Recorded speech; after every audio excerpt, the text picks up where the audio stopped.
The Final Fantasy XVI demo completely changed my mind about the game, my expectations. Many people responding to this demo right now just about what they thought was going to happen, what they were expecting to see. Based on the marketing, the info, and the gameplay up to now, I did not think I was going to enjoy this game very much. My history with Devil May Cry games, JRPGs, things of that nature, certainly had me feeling apprehensive. I was a bit skeptical. I wasn't sure that there would be anything really for me to enjoy. There's been a lot of gameplay. There's been a lot of things to look at, and I was expecting this to sort of be a game that, I'd play for an afternoon and put down. But a lot of new game info has even come out about New Game Plus that I think is putting this game into a very special category. I think it will be a very, very strong contender for Game of the Year, and I want to talk about that. Now, I put all of the good information right here at the beginning. I am going to talk about the concerns about performance in the Day 1 patch because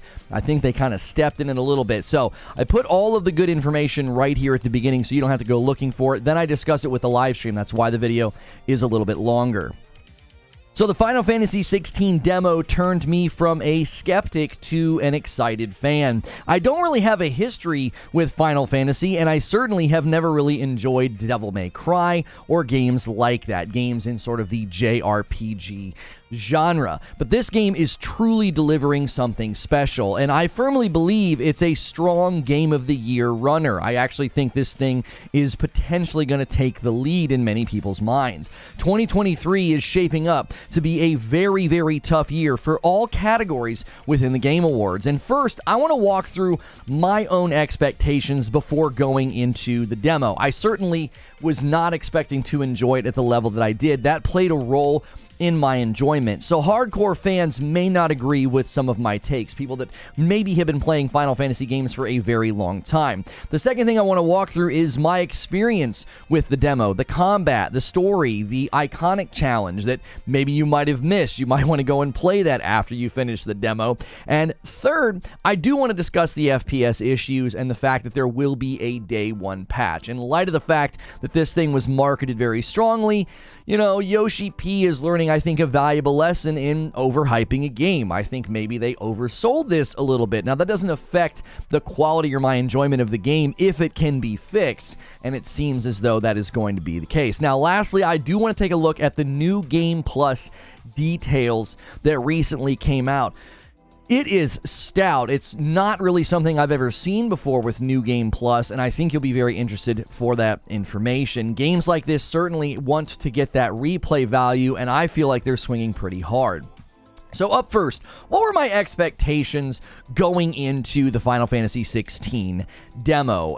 I want to break it down into combat, story, and then sort of my feeling about JRPGs and Final Fantasy, okay? I think that is something that you have to consider. Whenever you're going to go into a game like this, you're going to have your own expectations based on your experiences with games up to that point. So first, I just want to talk about combat, okay? The gameplay footage prior to my experience with the demo had me convinced it was going to be another one of those games where it takes 1,000 paper cuts to kill a bug, that kind of style of combat that feels a little bit drawn out. Now, obviously, I'm being hyperbolic, but my experience with this type of combat is that it looks good. It looks really flashy and amazing, as you can even see in this footage here, but it doesn't always feel good. It always looks, I think, better than it feels in execution. Now, obviously, that's my own preference. I'm not saying that's a fact. I'm saying my own preference and my own experience is that a lot of the times this type of combat gets long in the tooth. It feels like, as I said, I'm killing a bug with 1,000 paper cuts. Long, drawn-out animations and combos, numbers sort of pouring out of the enemy as their health bar just sort of slowly ticks down. And you can kind of see evidence of that right here in this footage. Now, again, this is a boss fight, or at least a mini-boss fight, so it is going to be one that takes quite a bit longer. It almost feels like some games draw out based basic fights just to show off all the animations and the attacks of the player. So my expectation going into Final Fantasy XVI was that the combat would turn me off. Moment-to-moment fights in the gameplay loop would be like a flat tire for me. That's what I was anticipating, especially since I did not enjoy Devil May Cry. And it falls into the combat focus of combat that I typically don't like. That is definitely something that you're wanting to take advantage of, keeping the combos going, making sure you're sort of, capitalizing with that aggression and when your abilities are available. The Final Fantasy XVI combat director came from Devil May Cry, so that made me pretty apprehensive about the combat in the game. Secondly, let's talk about the story. Oftentimes, these types of games have story, dialogue, and voice acting that feels kind of like video game anime soap opera. I can only take so many gasps and shocked sounds before I just don't really get immersed. It's always a bit overdone, overbaked. I know it's a style thing, it's a stylization. It's just not something that I ever found that appealing. Even in my limited experience with the Final Fantasy VII Remake, it didn't really sell me on the storytelling or the characters. And for a game of this size and scope, the story would need to land on me. So going into Final Fantasy XVI, I was not expecting to enjoy the story.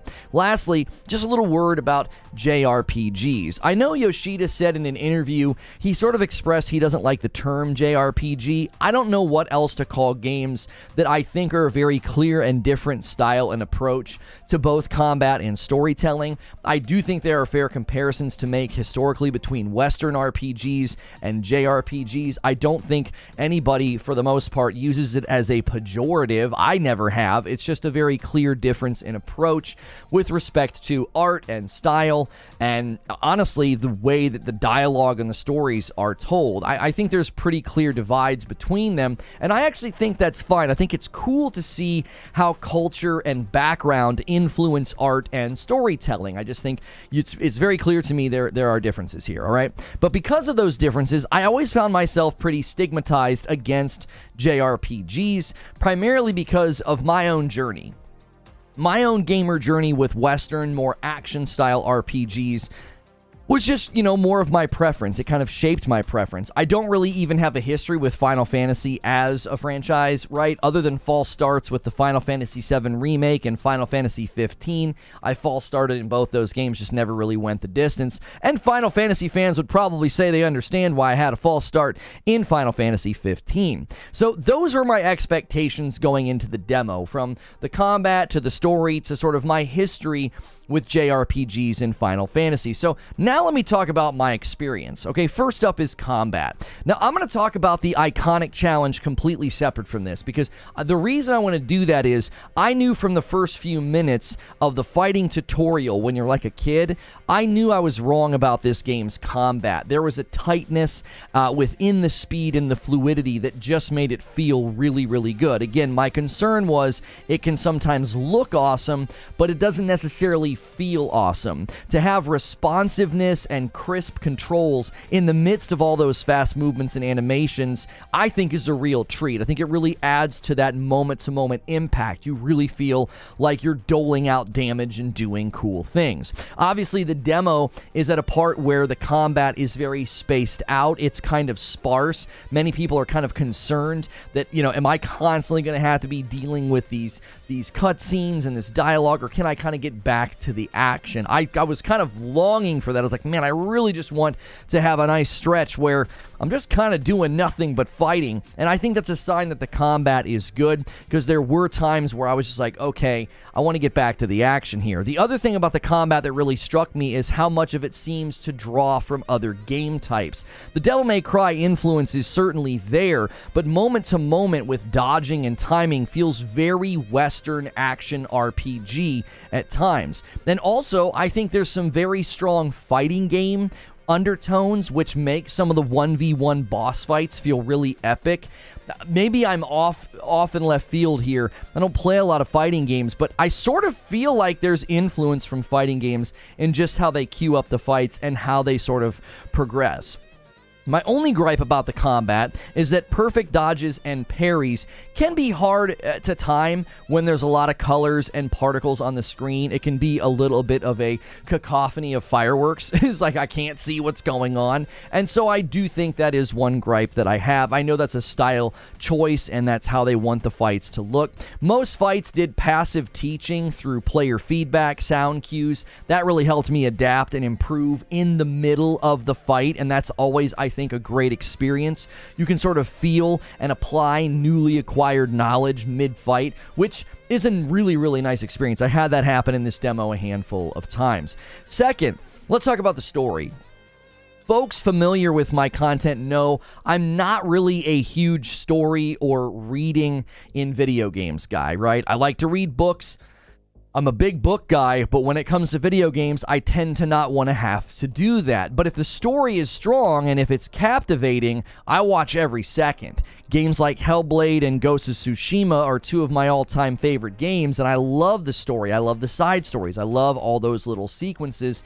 And after playing the Final Fantasy XVI demo, I can say it's one of the best story experiences I've ever had in a video game. Now, how do I know that? You're like, well, you just played the demo. Well, I felt like I watched the pilot of a show that I'm dying to see the next episode of. That's what the story in this game felt like, and it makes sense. The devs were required to watch Game of Thrones, and those familiar with that show will certainly pick up on the inspiration. But I found myself drawn in very quickly, liking and disliking certain characters, feeling a sense of investment almost immediately is not an easy task for game devs. And I was very much drawn in by the character development. There were characters that I really liked, and when bad things happened to certain characters, I felt like it was very, very powerful.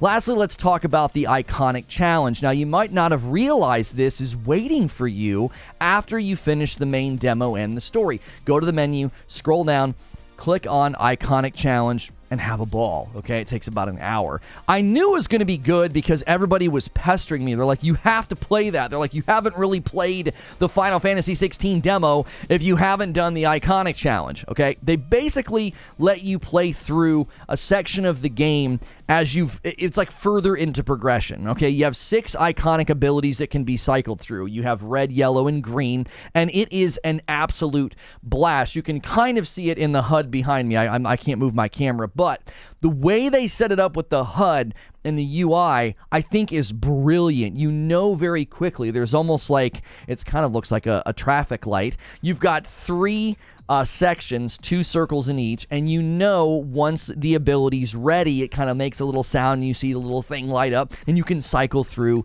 those abilities. It feels like a very unique approach to combat while offering a lot of depth and a lot of intensity. It manages to channel the bombastic and flashy JRPG combat alongside of the moment-to-moment impact and the tightness of a Western action RPG. I really can't overstate that I feel like they blended the 2 game types brilliantly. Now, some fans might not like that, but this has really, really got my interest. I really want to jump back and play more. I think high-level players are going to enjoy this for a whole host of reasons, and then the rings that can help you with dodges or Torgal, your wolf, like his attacks. You can have all those things kind of with those rings. Those are perfect for people that probably want a less stressful experience. I would really encourage you to put it on that if you're just not wanting to get beat up. In the Eikonic challenge, it had on the 1 ring for dodges, and I really like that. It honestly helped me do my own perfect dodges. So consider using those to kind of ease yourself in a little bit if the game feels like it's too hard, if it's too crazy, if, you know, there's too much going on the screen and you feel like, you know, you're going to kind of pass out, then, you know, you can put those rings on. Overall, I would rate my experience with the Final Fantasy XVI demo as a 9 out of 10. And the reason for it not being a perfect score, or like a 9.5, because I don't know if I'd ever give anything a 10 out of 10. Even Hellblade, I take a couple points off, and it's like my favorite game. But the reason this doesn't get a 9.5 or higher is because of the FPS issues, okay? And there will be a day 1 patch. And this needs to be talked about. This needs to be addressed, okay? Thankfully, I would say about 90% of the time, most of the time, I saw frame issues. I was in a town with a lot of people or going through a traversal area, which was very weird. That's not graphically demanding. The fights are far more graphically demanding, like going from room to room in the one section. where you're opening all the doors, that's where I seem to get most of the frame issues. I honestly never saw them in fights. I think I saw it in one fight, and it wasn't that bad. It was very minor. The rest of the fights were crisp, because I pick up on that pretty quickly. If a fight starts dropping frames, you're going to notice it right away. Now, this is worth criticism, okay, if this makes it into the final version of the game, because all of the interviews about showing off the true power of the PS5, this game wouldn't be possible without the strength of the PS5, those are the type of interviews that can kind of come back to bite you if your game has performance issues. And those weren't the only comments that are kind of coming back to haunt Final Fantasy XVI. They boasted not too long ago that the game would not need a day one patch, and now they have had to apologize about the performance issues, and they have a day one patch plan to address some of them. It sounds like not everything with respect to performance will be resolved in that patch. It does sound like they're acknowledging most of the issues seem to crop up when you're in a town with a lot of NPCs, which that's not a deal breaker for me, as long as you're not breaking immersion during fights, during sort of the open space exploration. That's when I think it hurts the most. I'm not gonna chop a game all the way down to ribbons because, like, oh, I went into a town and the frame stuttered a little bit. That's obviously disappointing, but that's not hurting the central gameplay. If it's in central gameplay and in fights in open areas, that is a far more bigger deal. All right, now they acknowledge what I felt with my own experience, that most of the frame issues were in towns with the characters, and honestly, I'm not gonna overbake this cake, right? There's people that don't like PlayStation that are, highlighting this, and I saw somebody claim that the demo runs at 32 FPS. That's a lie. That's simply not true. I was at 60, I would say 90% of the time. So people are really misrepresenting this. But I also think people that really like PlayStation are dismissing this, I think, a little too quickly. Giving all the talk and all the interviews about how good this game was going to be and how great it was going to perform, performance issues, I think, hit a little harder. If you set the bar that high, make sure you can jump over it. Lastly, let's just look at the New Game Plus info very quickly. This info should really convince hardcore players or players that are wondering, is this going to be worth the money? Is there a lot of replay value? If you're the type of person that likes New Game Plus, I think you're in for a real treat. IGN sat down with director Hiroshi Takai and combat director Ryota Suzuki, and Takai took most of the questions about the second playthrough. Quote, on your first playthrough, you can choose between the action focus mode and the story focus mode. After you beat the game in either of these modes, New Game Plus unlocks, and you can carry protagonist Clive's level, gear, and abilities over to your next playthrough. New Game Plus also features a new mode called the Final Fantasy mode, which makes the game more challenging. Now, this is not just as simple as them being like, hey, all the enemies are stronger, right? Because you're stronger, the enemies are stronger. It's not that simple. They actually make changes to the game and where enemies show up. Quote, since you can continue your level and abilities from a previous playthrough in Final Fantasy mode, enemies will become stronger accordingly. The positioning of enemies is different, and in many cases, the enemy type itself is entirely different as well. You might suddenly be confronted by an elite monster that wasn't there on your first playthrough. Now, IGN gives us an example of how this played out, okay, which I found to be very interesting because this isn't as simple as, oh, we threw in a couple of extra wolves or something. Quote, while wolves await you on your first playthrough of the Great Wood in New Game Plus, Minotaurs stand in your way. Fafnir, a boss you meet somewhere halfway through the stage, is now replaced by a chimera.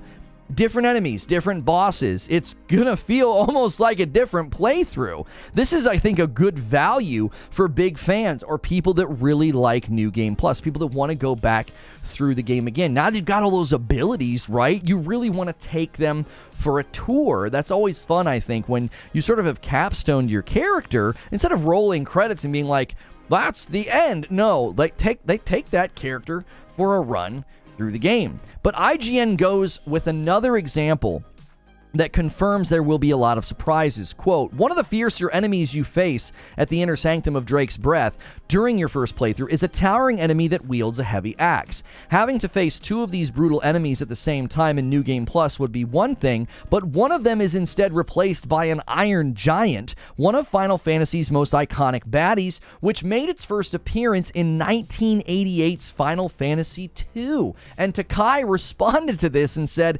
expect tons of surprises like that. That wasn't there before, you might be saying to yourself. So that's pretty significant. They're putting iconic, sort of almost like an Easter egg, like, hey, this is all the way from Final Fantasy II. This is from 1988. I was 7 years old when that came out, by the way, and that's pretty cool that they put that kind of thing in there. Now, I'll admit, I'm not the New Game Plus guy. I'll probably never get to see that. Even if I did New Game Plus, I wouldn't ratchet up difficulty. That doesn't really, tend to vibe with my playstyle all that much. I did that with Jedi Fallen Order, but generally I don't do that. I don't really have, the patience, not just for a second playthrough, but a playthrough that's much, much harder. Now, enemy changes are not the only thing you will see in New Game Plus that's different. Quote, while on your first playthrough, weapons can be upgraded up to 3 degrees, New Game Plus allows the player to upgrade weapons up to 6 degrees. If you upgrade the weapon to the 6th degree, it will reach its maximum potential, and it will change to a different item name. So you actually turn it into almost like a named item, like a unique or something, and it goes all the way up those 6 levels instead of just 3. So you can essentially double that power. That's probably going to be necessary since, you're kind of capped out at this point, but they are giving you that option to increase your power. Not only weapons can be messed with, but also you can synthesize accessories. Quote, as you'll be carrying over the items you obtain from your first playthrough, you'll be obtaining multiples of the same accessories. The blacksmith can synthesize these for you into one accessory with a +1 attribute, which makes it possible to create builds that match your playstyle even better. So this kind of gets into a little bit of min-maxing. You're almost going in and tweaking attributes and pluses that you couldn't do in the first playthrough. And they do give an example of what this would look like. Quote, for example, let's say a certain accessory allows you to shorten the recast time for abilities by 2 seconds. By having 2 of these accessories synthesized into one, that becomes 4 seconds. So you're going to really be able to speed things up with the right build, the right accessories that have been synthesized, creating, again, just more quick moment-to-moment impact and fun. The New Game Plus playthrough will also feature leaderboards. If you do something in an arcade mode, you can replay a stage. There'll be global leaderboards for score. But wait, there's more. Takai tells us there is also a mode called Ultimaniac, which is even more difficult than Final Fantasy mode for players who are up to the challenge. Arcade mode offers a leaderboard in this difficulty too, so if you want to do those leaderboards, you can do that also in Ultimaniac. Quote, it's so difficult that I'm not even sure I can beat the game on that difficulty level, admits Takai, but if you're a die-hard action game fan, it might be a welcome challenge. That's kind of crazy. This game starts to feel like a Russian nesting doll. You just keep opening, and it feels like more and more is baked in. There's also chronolith battles that are featured throughout the game, and they will have leaderboards as well. These are when you go into specific battles throughout the game, and they limit the iconic abilities that you can use just to kind of test your skills. And just listen to how smart they are about the second playthrough. They made some really good changes here. On your first playthrough, Clive will learn these abilities little by little, so he won't be able to use them all from the get-go. On your second playthrough, you can bring all of your abilities to the beginning of the game, so the game will feel more diverse from the start. That's one of the reasons why they have to do the different enemies and the different locations, but hear this part. In the New Game Plus, we've also made it possible to skip the first part of the game in which Clive looks back at his childhood. Of course, all cutscenes can be skipped as well, so you can really focus on the combat. This is just smart, winsome game design. They know people are going to want to be going in this primarily for the challenge, primarily for seeing their character at full power and the different enemies and the different layouts. So you don't necessarily need to replay a section of the game that's primarily meant to build story, as well as serve as a bit of a tutorial. So it feels like a crazy understatement that this game has lots of replayability. Not only did the demo change my mind, but this info about New Game Plus sounds incredibly thoughtful and dense. A genuinely new experience awaits those who want to put the time in. So at the end of all of this, I think Final Fantasy XVI looks to be more than just a contender for Game of the Year 2023. This game just might become the front runner. So let me give you my thoughts and my conclusion. My expectation going into Final Fantasy XVI, they weren't low. I didn't have like low expectations. It was more about like, I don't think I'm going to vibe with this game. I anticipated it being a great game that just didn't land on me. I had that experience with Monster Hunter. I could see the quality, I could see the value, but Mon Hun just wasn't something that I enjoyed. So saying Final Fantasy XVI is exceeding my expectations doesn't really do the game justice, given my bias and my skepticism going in. It sort of, I think, recalibrated my expectations of what a game like this can be.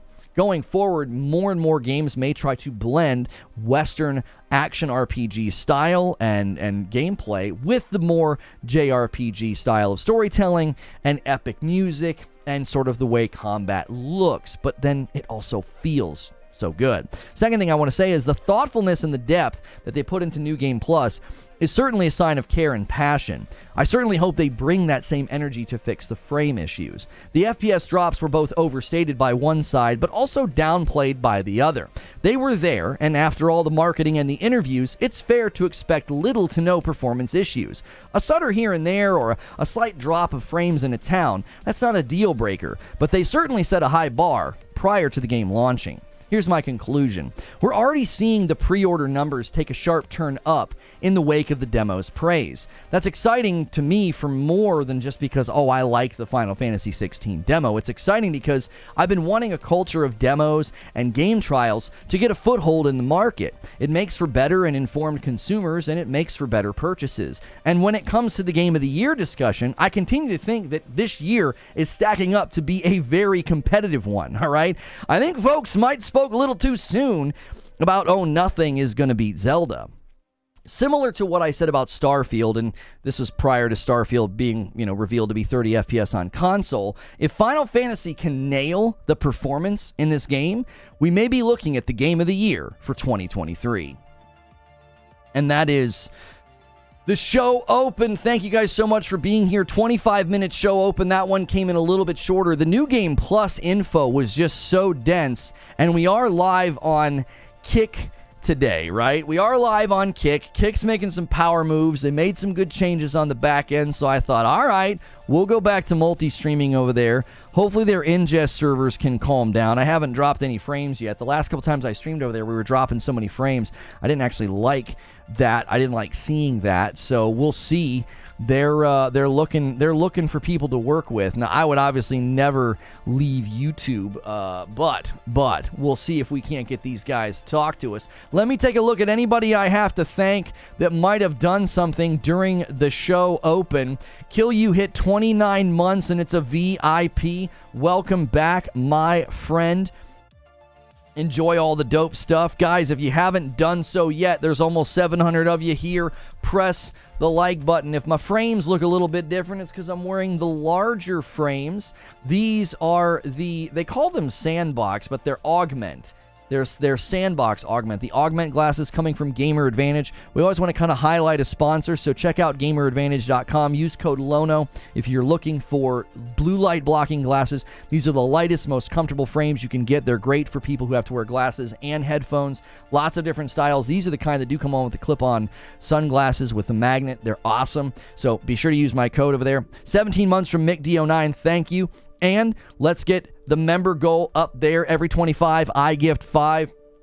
Feel free to start doing that on Kick as well. You guys can do that. That's always helpful. I don't know what Western RPGs even are.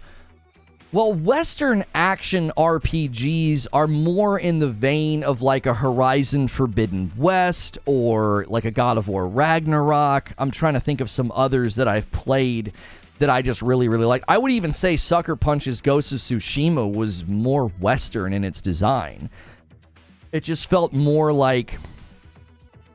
It's almost like they took RPG ideas and then they put them into games like Far Cry, they put them into games like Tomb Raider and Horizon, and what comes out is some sort of a blend. Yo, one gifted member from DK Baker and a 10 bomb right off the jump from Ghost in the Garage Gaming, starting the week off right. It's Monday, but that doesn't mean we can't have a good time. Guys, set your sights on 200 likes. If you haven't smashed that like button yet, do so. That's free, and it helps this video find more people.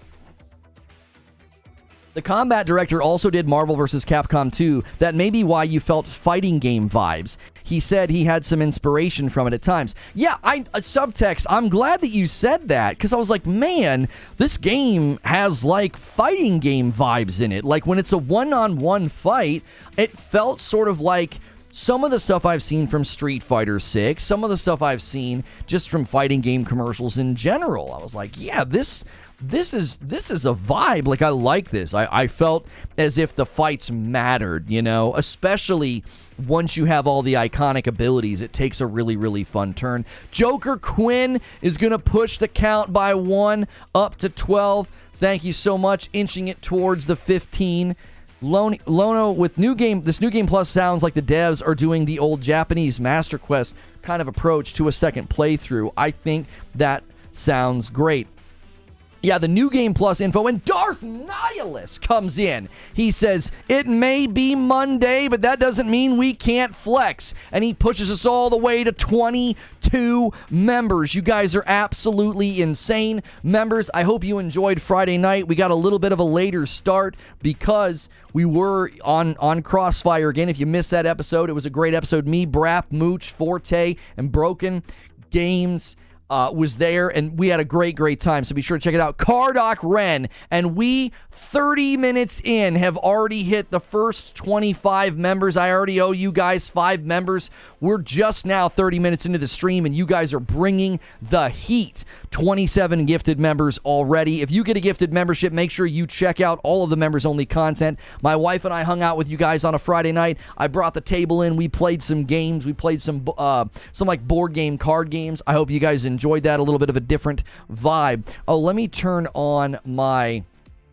advanced scene switcher here, and there we go. There's my little Lego guy. I've been checking out the Pico 4. I should have some game reviews for you guys soon on that. We did an unboxing. That's an all-in-one VR unit that was sent to me, so be sure to check out the unboxing if you missed it. Missed the opening. What's the takeaway from the demo? So the takeaway from the Final Fantasy XVI demo is that it changed my mind. I did not think I was going to enjoy this game very much.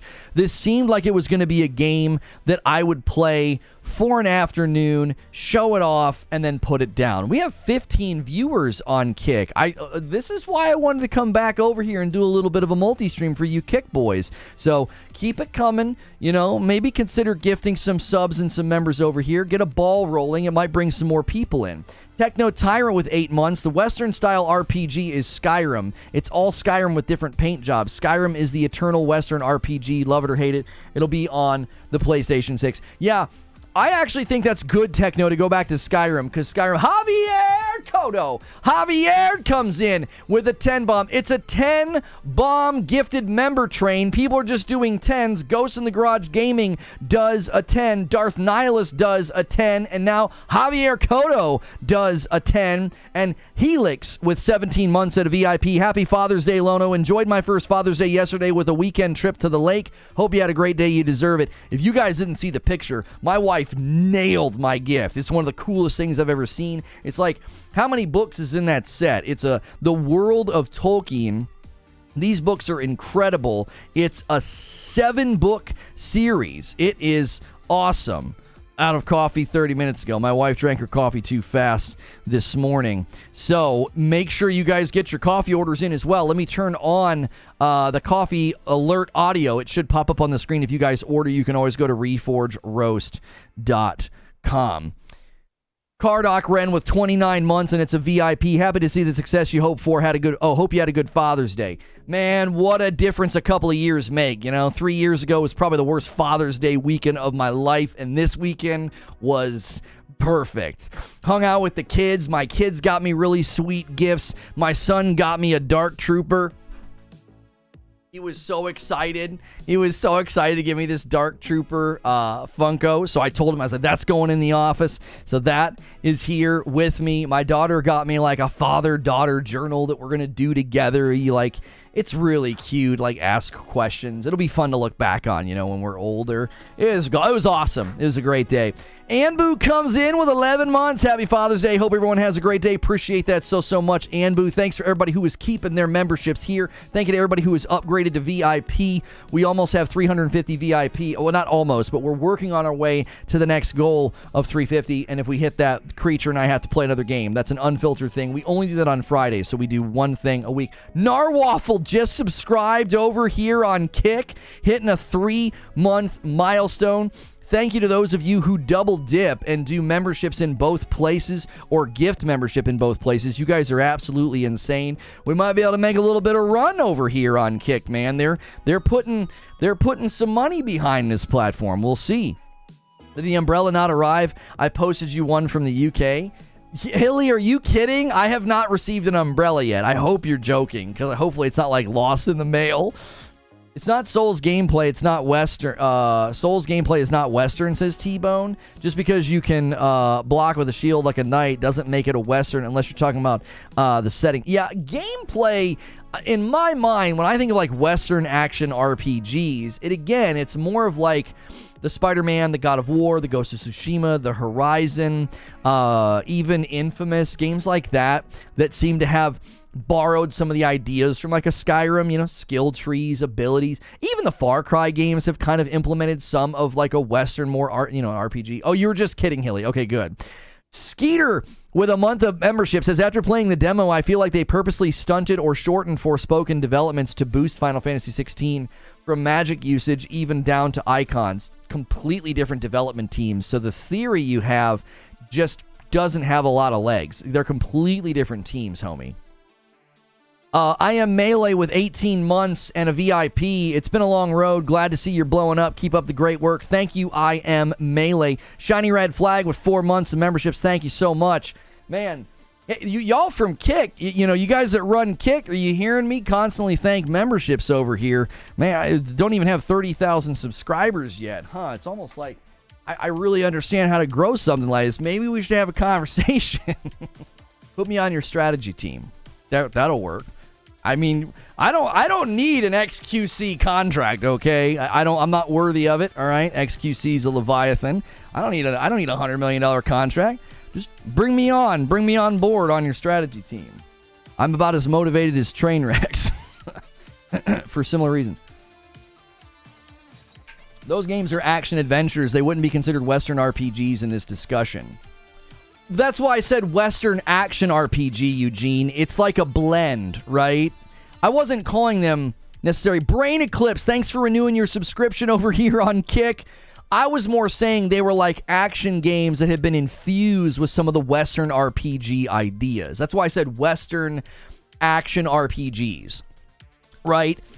I feel like Final Fantasy XVI just sort of blended some of those elements. So a guy like me who's way more into action adventure games, I'm like, okay, I can see, I can get my footing in the Final Fantasy XVI demo. I don't feel like I'm playing the, death by 1,000 paper cuts JRPG style where you swing your sword 1 billion times on a moth and then it finally dies. I know I'm being hyperbolic, but that was always my experience in those style of games. It felt like, man, I looked at the trailer for this game, Duncan with 10 months, wow, glad to be part of this community, even though a lot of people in here don't love my takes on games. Listen, that makes you a valuable asset to this community. If you show up and you have the stones and the boldness to speak your mind, even if it's not what everybody else thinks, you bring a value here. That's what we want, especially if you can do it in a respectful way.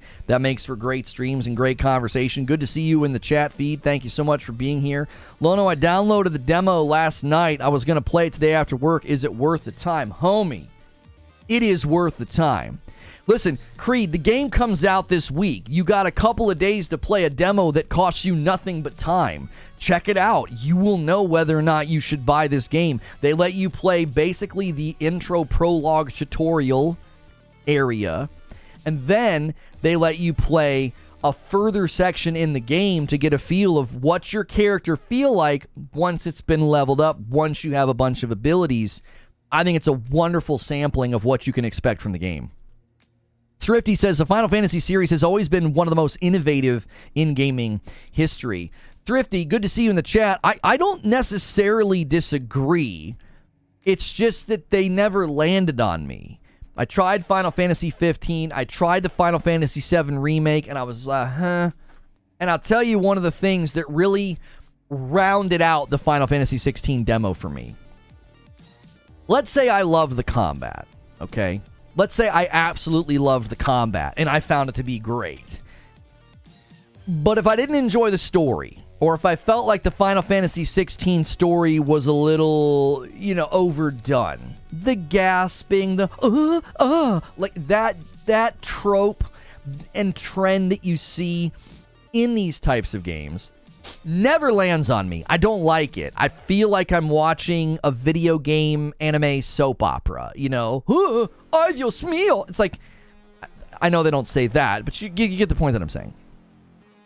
So the reason that this demo sort of rounded the corner for me was I watched every cutscene, and even my wife was like, that looks really good. When it just started out and they were just sitting by the fire, my wife remarked, she's like, they look real. She was impressed by the graphics in the scenes, and by the end of it, as I said in my show open, I felt like I watched the pilot of a TV show, and I can't wait for the next episode. That's where the story took me. And y'all know me, okay? Y'all know me.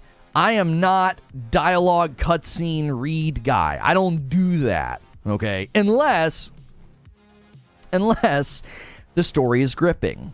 Ghost of Tsushima is a story that I watch and listen to virtually every piece of dialogue. And then if you look at, Hellblade, the first Hellblade, I've played 3 or 4 times to completion. I think I have almost 40 hours on Steam. One of those playthroughs was on the Xbox, so that's not even counting, I don't think, towards my playtime. Can we have a stream where Lono just talks like that? No. You guys need to think of a goal for 5,000 members, though. You guys might hit it this week if you push really, really hard, which just doesn't seem possible. Hey, Reforge, what kit do you run your mic through before it hits the computer? I run, it's a Shure SM7B. You probably recognize it if you're any kind of a microphone aficionado. I run it through a cloud lifter, then I run it through a Yamaha analog mixer. I intentionally got an analog mixer. Then it goes into the Focusrite to be digitized, turn into a digital signal, and then it goes into the computer. And I put both the left and the right in the Focusrite out of the mixer. So the mixer, I can plug in multiple microphones. My wife's goes through the mixer, mine goes through the mixer, and then they both go through the Focusrite. So that's my microphone setup. All cutscenes are in-engine. Let's discuss in-engine versus CGI versus gameplay again. No. Adios mio, Lono stream at 4,500 members. Now, you guys already hit 4,500 members. We are trying, which cloud lifter? I don't know, the blue, it's just a blue one. It's just a blue cloud lifter. It's like a little box. We're trying to figure out the 4,500 member thing. You guys wanted me to do like a reverse sear steak stream. My wife got me a ribeye for Father's Day. I wasn't about to do a recording or a stream during that time. Like, that was kind of a special time for me and the family. So we'll have to figure out the logistics on that. We will likely have to record a bunch of funny segments, put it all together in a video, and then I can watch that with members to celebrate that milestone. I can't be walking around my house in my backyard with a live stream. There's just a lot of risk when you do something like that, and that's not a risk I'm willing to take. So CL1, I have the same, says Valiant. There you go. Yo, what's good, Sean? That's it. I've not seen you in a while, Sean. I hope you're well. Final Fantasy XVI or Starfield, which will sell more consoles? I don't necessarily know if these are console. Well, hang on. Let me think this through. I would say that they could be console movers. It just depends on console availability. Think about it like this.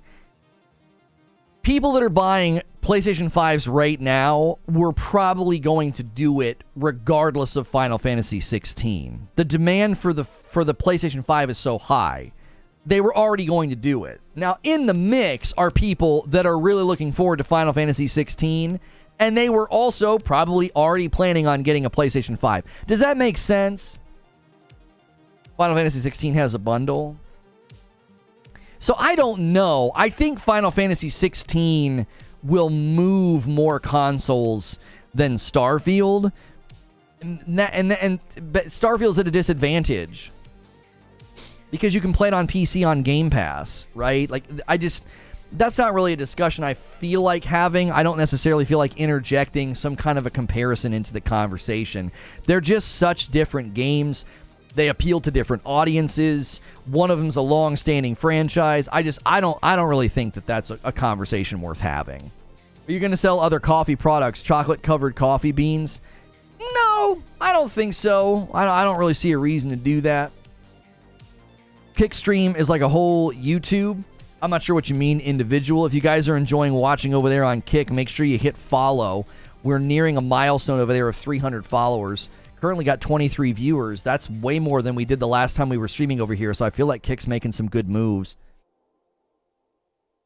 I see in my Twitter feed people buying PS5s for Final Fantasy XVI all the time. Okay, again, I think that's an extremely difficult conversation to have. Because if you're a huge Final Fantasy fan, you're likely, already trying to get a PlayStation 5. Now, I wouldn't be surprised if there is a percentage in the marketplace that played the Final Fantasy XVI demo and said, oh my gosh, I've got to get a PlayStation 5 for this. Now, I don't know how they would do that, right? Did they play it at their friend's house? Did they go over to their neighbors and play it, right? Or did they just watch YouTube videos? Did they see enough footage, and did they see guys like me saying, holy frickin' moly, you gotta check out this game. I didn't think I was even gonna like it. Probably a whole new YouTube for Kick. I'm not sure. Yeah, I don't know what he means. It's a little bit ahead on the stream. It does look better. It is. I have had people tell me it looks better over there. I think some of that comes down to YouTube's playback compression, and I also have less latency over there. But we do tend to drop more frames on Kick, but we haven't dropped any yet today. Maybe they got their ingest servers buckled down since they got the big boy XQC himself.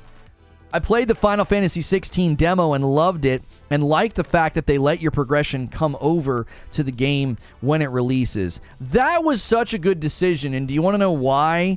Because they let you play a section of the game that you really wouldn't want to replay, right? Does that make sense? I've not seen Creature yet in chat.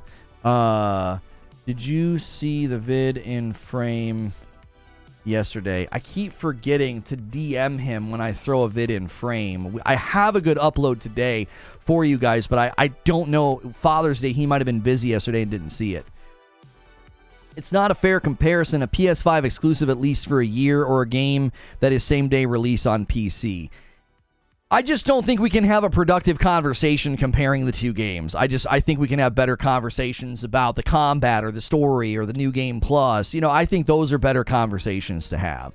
That's also why I haven't been around as much as Sean. Anyway, I think the reason Final Fantasy XVI is resonating with people in a different way is being designed for Western audiences from jump. I don't necessarily know if it's being designed for Western audiences, as it seems like they maybe made some allotments for us that weren't in previous games. Sean says, I got a new job and bought a house. Two things most people are saying impossible for peeps my age. Living the dream. Get it, Sean? I did not, and I literally just left. Oh, that's right. He's traveling today. I forgot he's traveling. Okay, that upload will be for tomorrow. No big deal. No big deal. It's a good video. We don't need an upload today. We'll be fine. We will be fine. I need to get my own video editing software because I probably could have thrown that in and had it ready to rock and roll, but it's not a big deal. We'll just run it tomorrow. I might have to do that on my own. I don't know when he gets back. Square Enix definitely designed it for Western audiences. I mean, you know, I won't. I'm not going to disagree. I'm not going to disagree because the Game of Thrones influence, I think, was probably a pretty strong effort to make this game, more appealing to a Western audience. I actually am not going to fight you guys on that one. I can see it.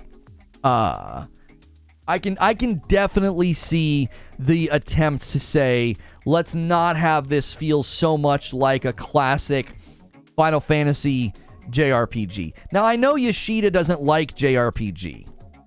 I know he doesn't like that, okay? And that's fine.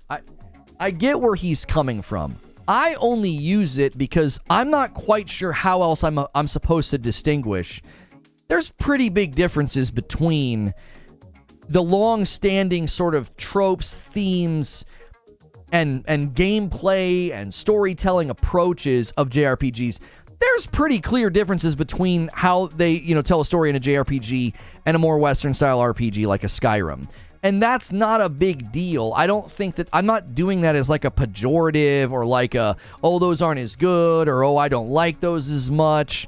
I don't think that there's a... That's not my intent behind it. And I think intent matters. Obviously, if you listen to Ignoramuses on Twitter, intent doesn't matter. I think intent does matter. And people that want to throw out intent, I think, commonly have an axe to grind. I don't think they're well... Ironically, I don't think their intentions are pure.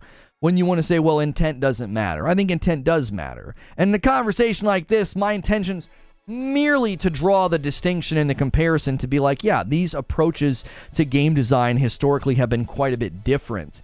And my own journey makes it very difficult for me to enjoy a game that would fall into the category of like a JRPG, if that makes sense. I haven't tried the demo yet, but Final Fantasy XVI was Final Fantasy XV was unbelievably bad. Called an Eastern RPG, avoid the drama. Even that's kind of confusing, isn't it? We haven't had a classic JRPG Final Fantasy since Final Fantasy X, maybe 12, says Anbu. Yeah, you can't say that, Techno. Nobody uses that word anymore. It doesn't even make any sense to use that word. Good to see you guys over here. Good to see you, Bauer Socks. Good to see you, Fozimoto, Individual 11. We got 278 followers over there. 30 viewers. Let's go. We got 8 subscribers over there on Kick. RPG is so broad that there need to be distinctions. I really enjoy JRPGs, but they have a unique style to them. 12 wasn't classic JRPG, says Otter. Even XCTB and Sphere Grid wasn't classic. And it was the first Final Fantasy English voiceover was the first recorded. Yeah, I saw people complaining about that. I did not like that because I turned on the Japanese voice actors. I traditionally like the language of Japanese in games like this more because, especially in Ghost of Tsushima, I think it delivers a more authentic experience, and they had to go back and fix the lip sync in Ghost of Tsushima, and the lip sync in this is terrible for the Japanese voice acting, which is surprising. It's super, super surprising. So I don't necessarily know if that's going to get fixed later on or not. I switched to English, and the English voice acting is quite good. The voices are excellent. It doesn't feel like we got like a downplayed version of it. 40 viewers already over here on Kick. Make sure you guys are hitting follow. Push us to a new milestone over there. Make sure you guys are hitting subscribe on YouTube. Make sure you're smashing like on YouTube. We should easily have over 300. We should be on our way to 400 likes by now. Over 700 viewers over here on YouTube. You guys are the absolute best. You guys have already crushed the member goal. Every 25 I give 5, so consider doing that. Consider jumping in as a member. You don't have to wait for those gifted. Good to see you in chat, Chris Toast. Guys, if you can click on Chris Toast's name, she is like a super, super cool person, and she does PSVR 2 content, and I really don't. I wish I could. I have a PSVR 2, and I wish I could make content for it. It doesn't really fit with what I do. So if you are into VR games or PSVR 2, make sure and check out Chris Toast Gaming. She's in chat right now. The thing is, Final Fantasy has always changed their gameplay based on what works during the current gaming scene. They've slowly moved towards action since 12. I've seen a lot of people talk about that, and you know what's funny? people that are unfamiliar with that change will say, I don't know if I want to play a Final Fantasy game because they're turn-based. And it's like, they've not been turn-based in a long, long time. And I don't think a lot of people know that, because I think the stigma around Final Fantasy games, the stigma around JRPGs is so strong that sometimes people make those presumptions, which I guess would make me somewhat understand why Yoshida is like, I don't really like the term JRPG, because it can stigmatize somebody to a game, to a brand, or to a game genre before even really giving it a fair shake. And many people might not realize that they've changed the game so much, and that's what this demo, I think, capitalized on.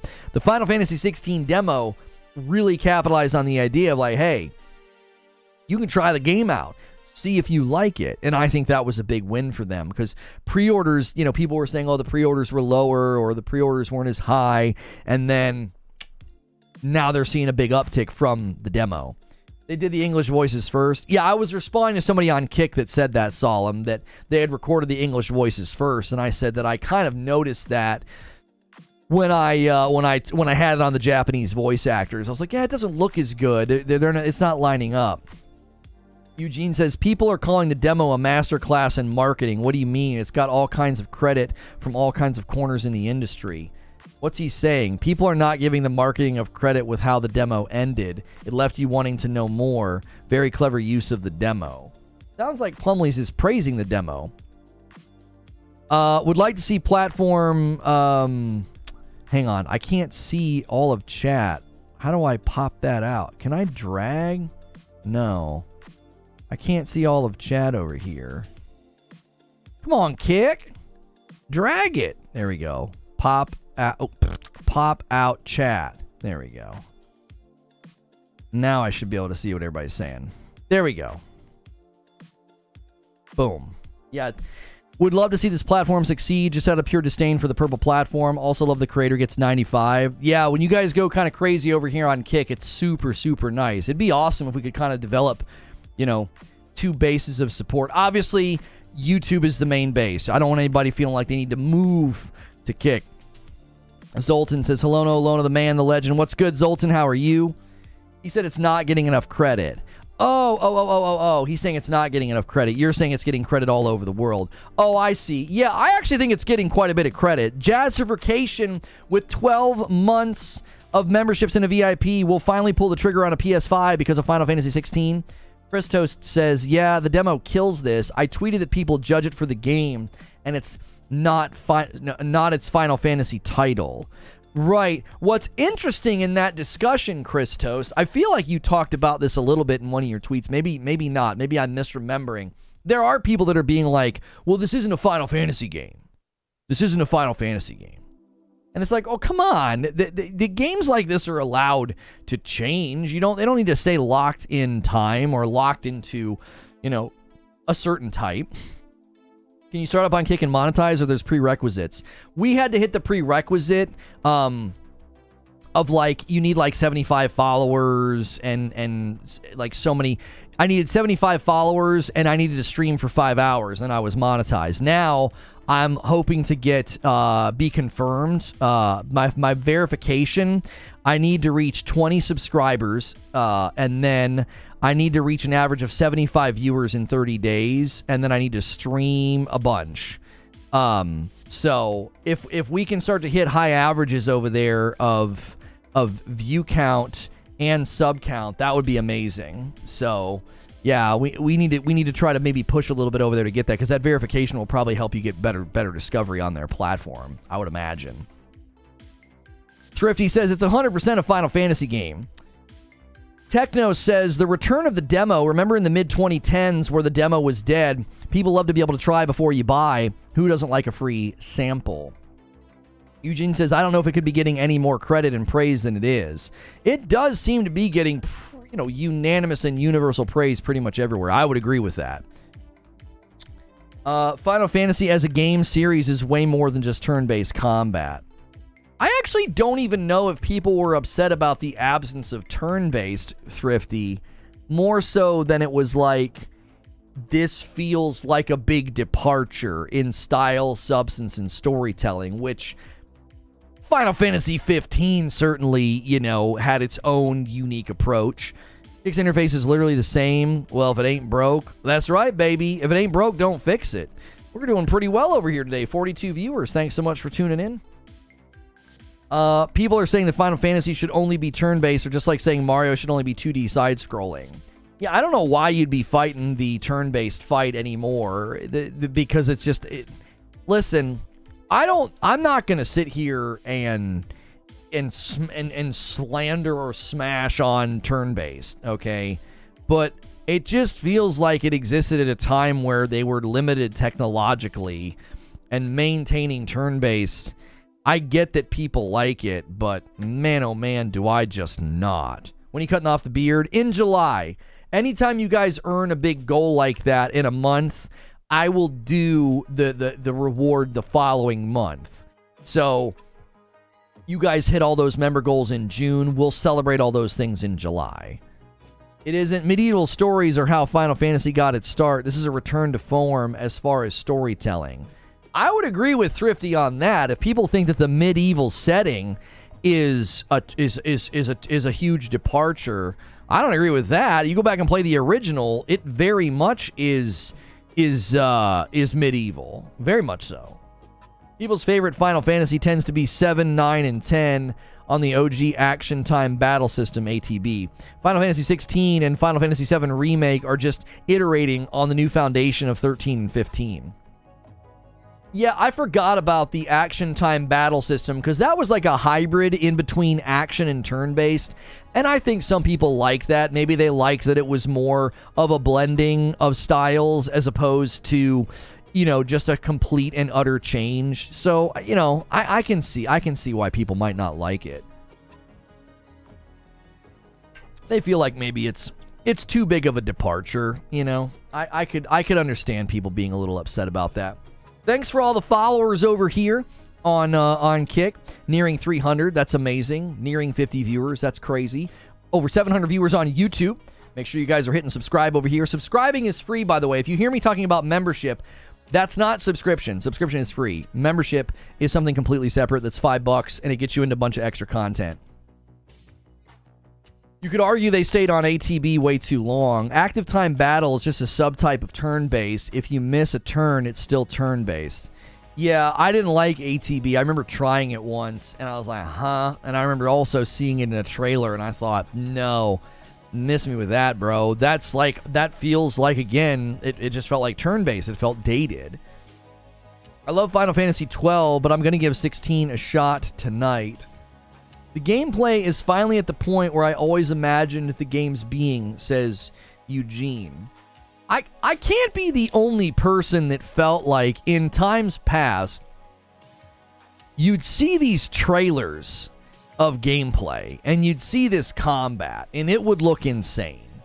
And then you would see sort of like the speed, and you'd see the, you know, the veracity, and then you'd get your mitts on the game, and you're like, it doesn't feel like that.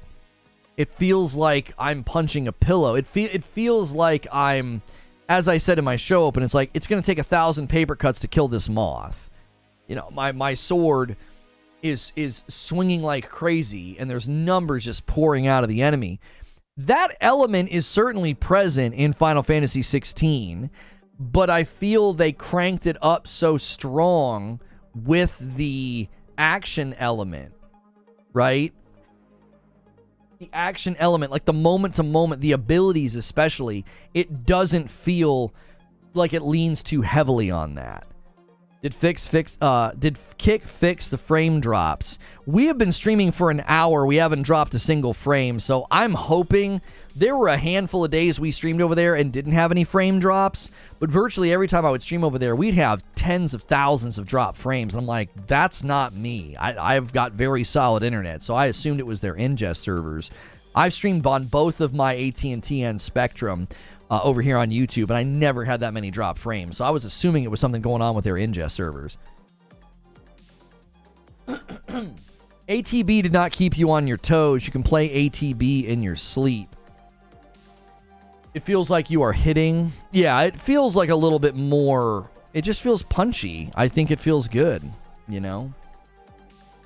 Narwaffle says, it seems like Kick has improved some, and they've certainly updated and improved the creator dashboard. They have.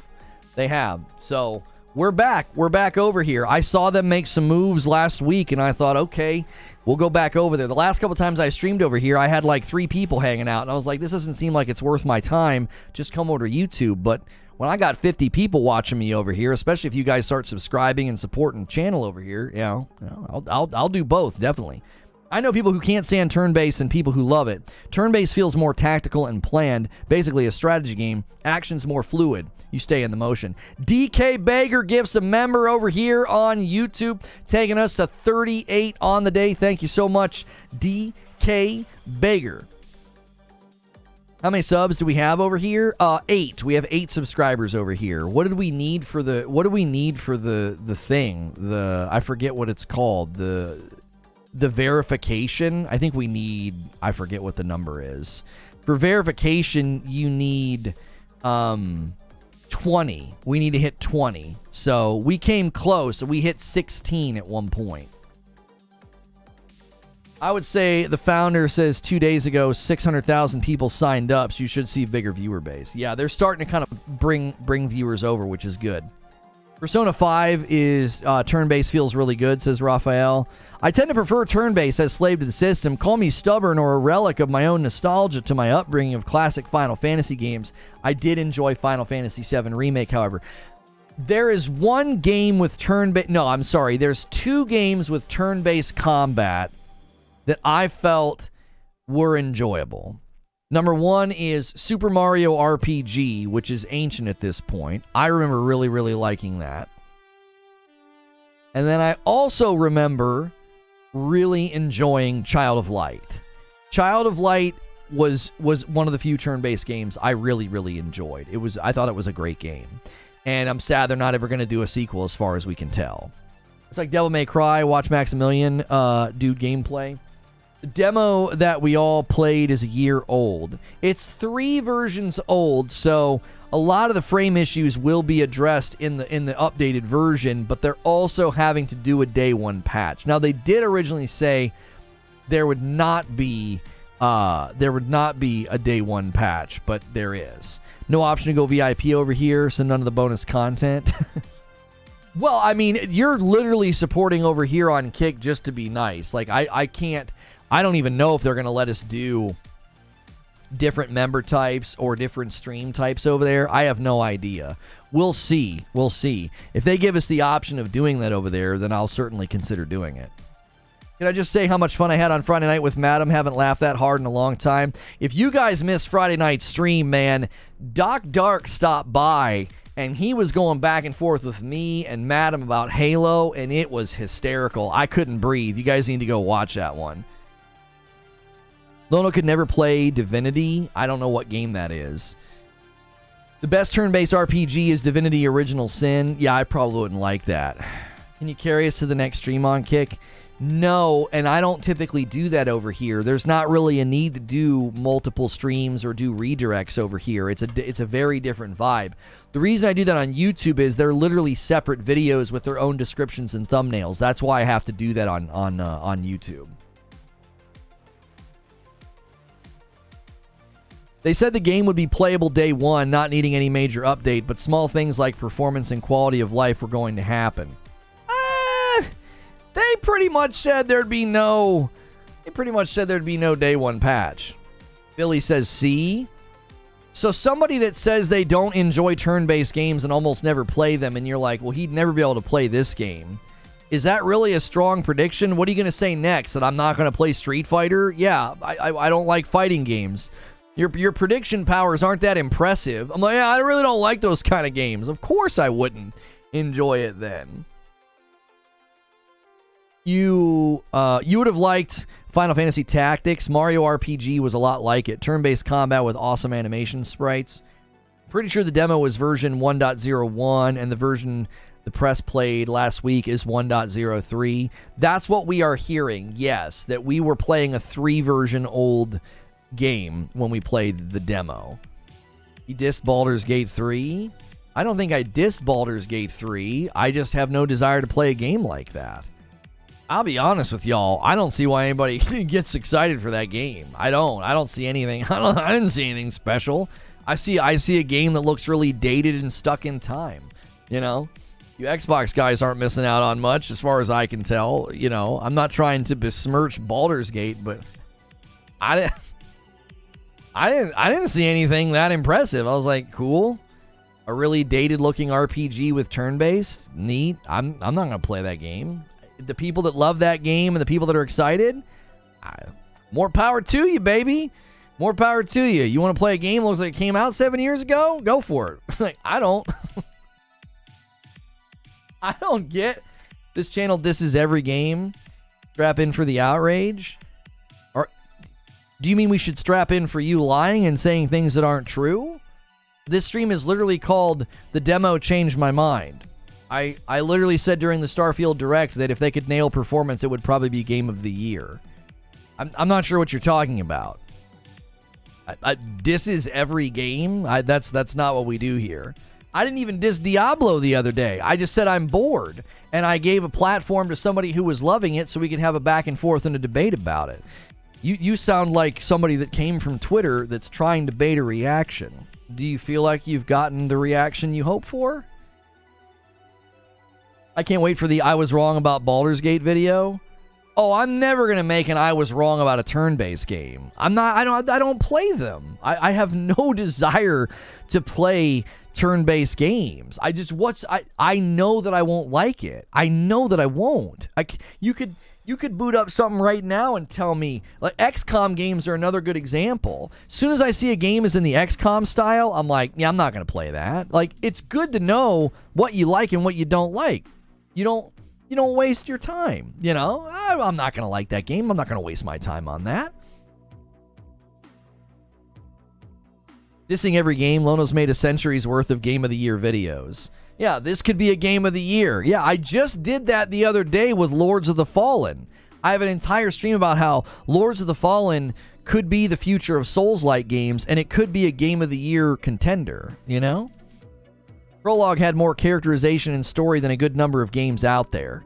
Eugene says, discussions over why we do or do not like a game, will or will not purchase a game, or what we prefer over another does not equal dissing games.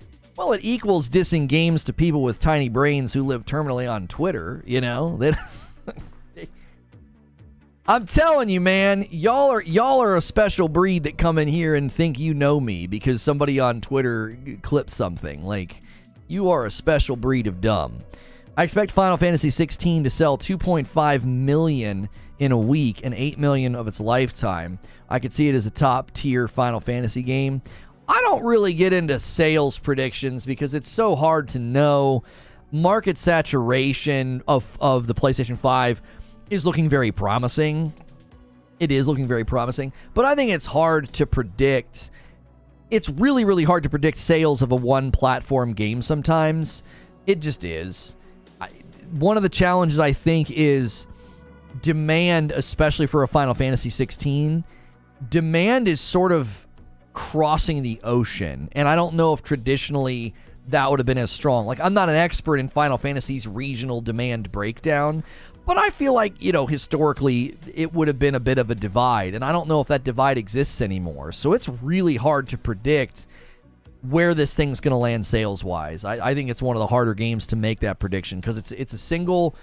It's on one platform. It's a very, very long-standing franchise. A lot of people see Final Fantasy and just say, oh, I don't like Final Fantasy games, but this demo seems to have convinced a lot of people, me being one of those people.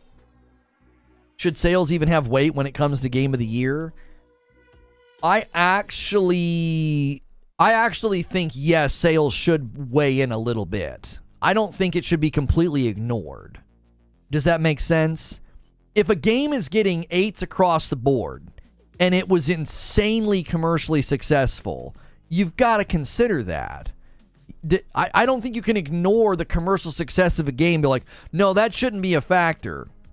What?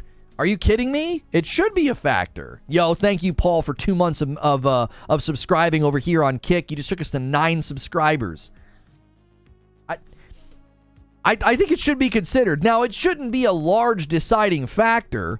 Well, the game was trash, but It sold like gangbusters. Drexen, thank you so much for upgrading to VIP. Drexen, welcome on in. Thank you for all that you guys do by upgrading to VIP and supporting the channel. What is that? This is new. Super stickers, super chat, member gifting. Aren't those pretty? You guys should make sure you have the latest update to your mobile version of YouTube. They've got some really, really nice layout changes for when you hit that $sign at the bottom. We have 311 VIPs right now. Thank you guys so much for that. Yeah, Call of Duty Game of the Year every year if it was based purely off of sales.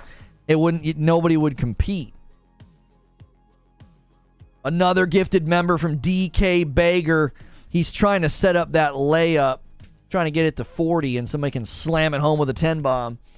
Zach Quartz gets the membership. Congrats, Zach. Commercial success is a consequence of the game being good anyway, so it's kind of moot. Cultural impact is more important, but sales would be an indicator of cultural impact. Yeah, but what do you mean by cultural impact? Because people say that, and sometimes what they mean is this game is preachy. And other times it's no, this video game touched on important matters.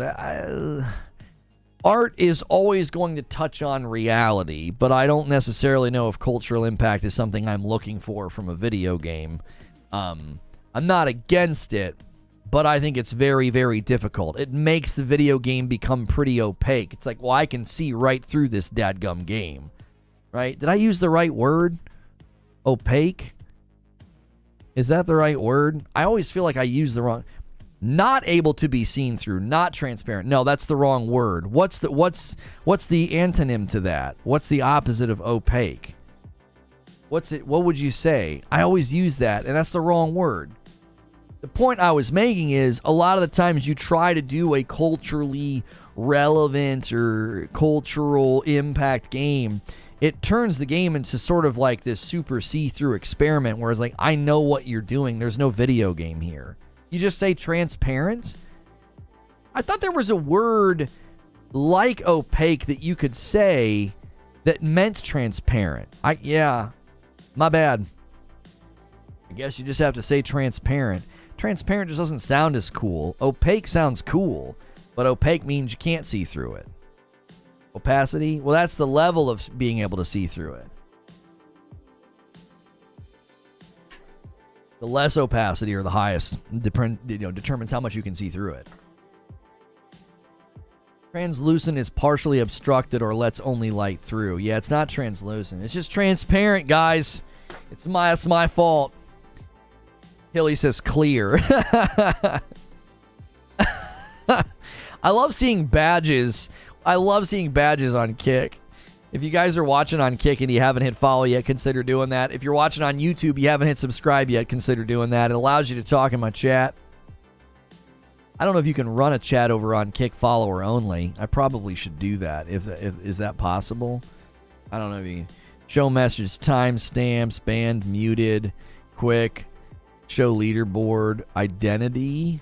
Identity? What the huh? Oh, I can change the color of my chat or whatever.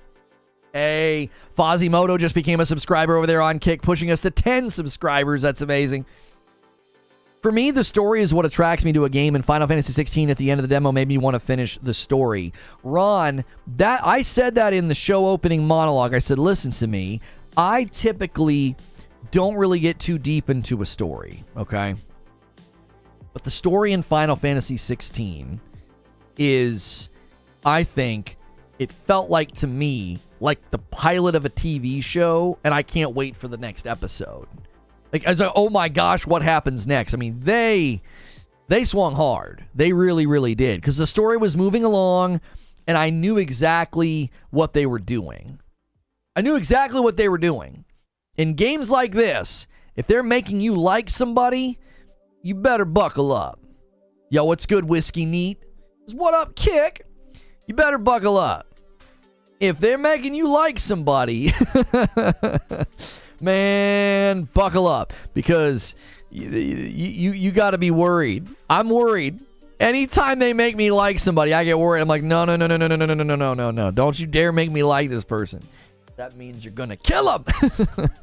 These stories, man, they don't let you have a lot of joy, you know. But I think that's just good storytelling, to be bold and to have that courage or whatever. Okay, Fozzie saying you can.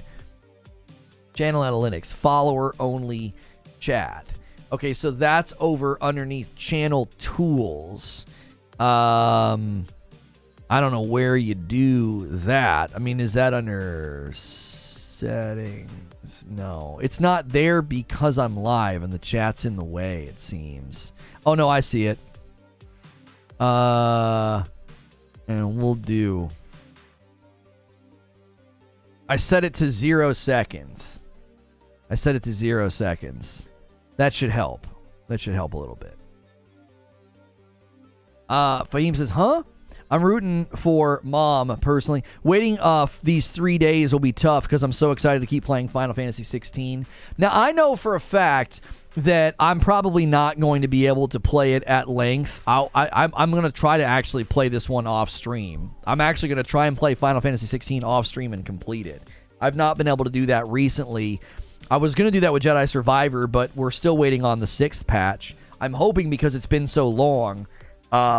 Game's been out for a month and a half, and I think we've waited, I don't know when the last patch hit, probably almost 3 weeks ago. I'm hoping that means this patch does quite a bit more to fix it. They said that they're currently working on it. They just did a tweet the other day. So, yeah. From the demo, the story's 9 out of 10, or would you rate it different? Oh, I rated the demo 9 out of 10, Hilly. Yeah, I thought the story was fantastic. I really, really did. DK Bager with the layup. He just laid it up. We're at 40 members on the day. A big dog can now swoop in and slam home a 10-bomb. The larger part should be innovation, gameplay, and performance, says Broken Surprise. Now, there was some people that said two different things. Number one, I do want to speak to performance and frame rate. Number two, I also want to speak to the pacing. So first, let's just talk about performance. Undeniably, there is issues with performance in this game. I had frame issues in town if there was lots of NPCs. I had frame issues when I was sort of traversing from one area to the next, okay? We are playing a 3-version-old version of the game, so hopefully just going up to version 3 resolves a lot of that. They are having to do a day 1 patch. I think that's worthy of criticism in light of the fact they said there wouldn't be a day 1 patch needed, and in light of the fact that, hey, they talked a lot of smack about this game, and they talked a lot about how like this game was only possible because of the PS5. It was going to show off the true power of the PS5. So I think that's worthy of like, hey man, y'all really raised the bar, so hopefully you can jump over it, okay? Yeah, I didn't have any issues in combat, which is honestly the most important part, which is interesting because that's also seemingly, in my opinion, the more graphically demanding part. I don't know. They must be doing... I think they're doing something with dynamic resolution that either hasn't been optimized or maybe it hasn't been turned on in certain sections. And that could be related to the fact that the cutscenes are in-game. The cutscenes are like in-game, in-engine. And I'm wondering if because of that, they don't have dynamic resolution turned on because they don't want it acting up during a cutscene. Like you'd really be able to catch it. You'd see it more. So maybe they're having to figure that out. So there's like a cleaner handoff of you're in a traversal area, you're in an area where cutscenes and interactions are going to happen. We don't want that to be, we don't want that to interfere with resolution. Bro, he never said that. Who never said what? I don't have obvious, it didn't have obvious frame rate issues at all. I feel like it's overblown. I definitely think there are anti-Sony fans that were hungry for something to criticize this game for that are overstating it. That doesn't mean that they're being overblown. They were pretty significant when they happened. They were quite noticeable. I was just traversing through an area where I was opening doors, and buddy, it was dropping. It was almost like a stutter. It was like, wow, like I really noticed it. It wasn't in combat, thank goodness, but it was noticeable. I don't think it's being blown out of proportion by the people that are doing the tech breakdowns. It's being blown out of proportion by like anti-Sony fans. Walking around in castles, the frame rate's bad. Yeah, I was just walking around areas, and I was like, yeah, this is pretty bad. This doesn't look very good. Is there a way to cast kick to my TV? I'm new to the platform. I have no idea. You'd have to have some kind of a way of casting what you're watching to your television. You can buy things that do that. But I don't think Kick has an app on TVs yet. Wasn't the Fable trailer in-game as well? Yes, but again, it's so early in development. Who cares? There's been a lot recently on one of the performance testers being dishonest. Yeah, analista de beats apparently is like super slanted. I didn't do much research into it because I like their videos, so. But I don't think hand waving the frame rate issues is the right call. I don't think we should hand wave them and be like, there's not really any frame rate issues. But I also don't think we need to act like, oh my gosh, this game is a joke. You know, like the anti-Sony fans will run with one snapshot and think they've got a smoking gun. I know most people love it, which is fine, but I don't get how people love the story. The characters are so unlikable. They just trust such a comically evil lady. I hate them all. I don't agree with that. I don't want to get into story spoilers for anybody who hasn't played the demo, but I don't agree with that. I don't think that that's accurate. What's your take on the numbers that appear during battle? I mean, that's part of the genre. That's part of the, you know. People are saying he used PS4 Pro images on some of the Gran Turismo 7 stuff. Yeah, that's funny if that's true. Golly, that's funny if that's true. In-game trailers still isn't gameplay. I agree. Both can be true. The game's fantastic and the frame rate needs ironing out. Yeah, that's what I'm saying. Both can be true. Exactly right. Like, I gave it a 9 out of 10. It convinced me. I was like, this game's going to be fantastic. I didn't expect to like this game very much. But I can also say, homie, the frame rate issues were noticeable and they need to be addressed.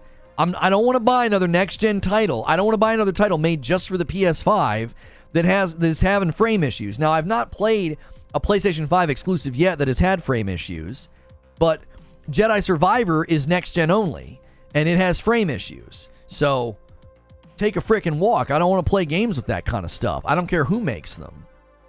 I don't. The numbers used to look real bad. They made that look better for sure. Yeah, I thought the UI and the HUD were perfectly fine. Did anyone have performance issues on the last final icon battle? I didn't see any. Wait, I don't know if I did it actually. I know I think I got to it and then ran out of time, so I might try and do that tonight. I feel like I played enough to talk about it though. I played the entire demo and then I played probably 45 minutes, 30 to 45 minutes of the Eikonic challenge. I think I'm at the final. I'm close to the final fight. If the combat was boring, I don't know what isn't boring to you. Yeah, I don't know how anybody can say the combat was boring. The fact that you said don't let us love a character made me think they're gonna have us love the quiet guy at the beginning and then off with his head. Yeah, I'm not gonna spoil anybody who dies. Just listen, I'm telling you. They watch the Game of Thrones television show.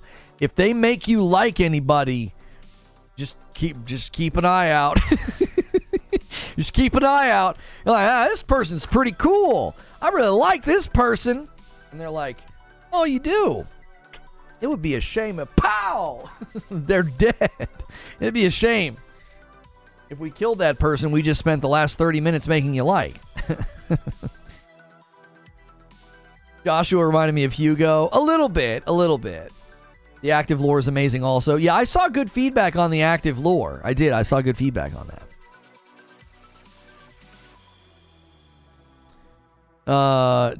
This guy's just saying Starfield Game of the Year. Okay.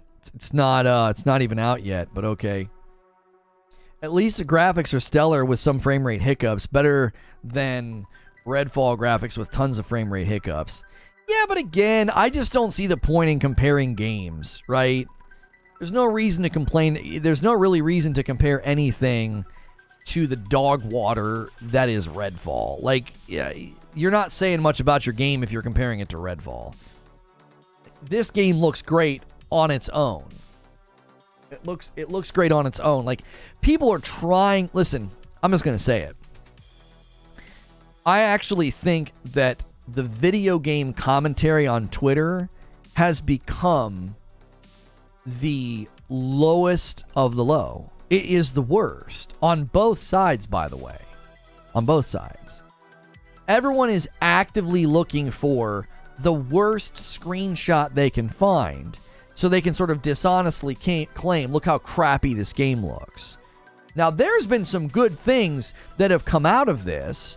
I thought the however many seconds of Starfield dropping to like 19 frames. I'm like, my gosh, they released another montage with performance issues. That's concerning, right?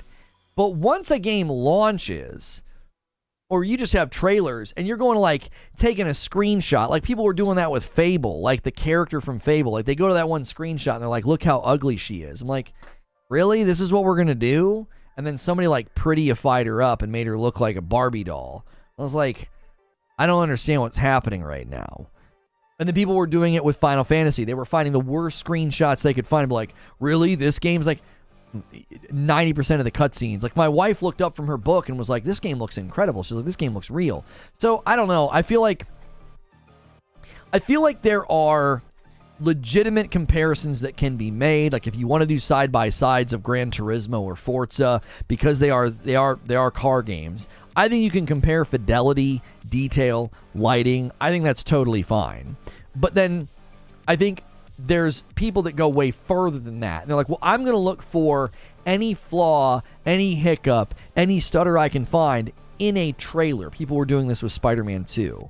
They would find the worst screenshot they could find. You could tell it was compression. You could tell some of it was YouTube. And they were like, oh yeah, this is how bad the game's going to look. And I saw the same thing happening with Final Fantasy XVI. And I'm like, you're not doing the same thing that the tech analysis guy is doing.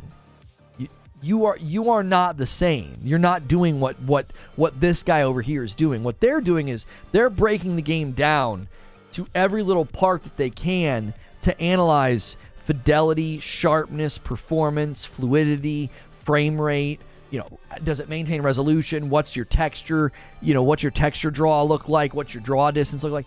That's not the same as saying, I'm going to look for bad screenshots to make a game look bad. I think there's a big difference between the two. Did you notice the voice actor for your companion in the Eikonic challenge is Loroth? I didn't notice that, no. Oh. Is that the guy with the real deep voice from Diablo 4? Is that what you're talking about? I think it's the same guy, isn't it? It has to be. That voice is pretty iconic. No pun intended, since you're talking about the Eikonic challenge. I don't expect perfect frame rate, says Eugene. You're maintaining 60% like 80% of the time and drops aren't significant, or significant drops only happen rarely, I'm fine. I mean, I think I would agree with that to a point. Like, if you market your game as showing off the power of the PlayStation 5, it's only possible because of the PlayStation 5, and, well, you know, we're not going to need a day one patch. You better be prepared for scrutiny, is what I'm going to say. They marketed the game in a way that I think invites a higher level of scrutiny. And I also think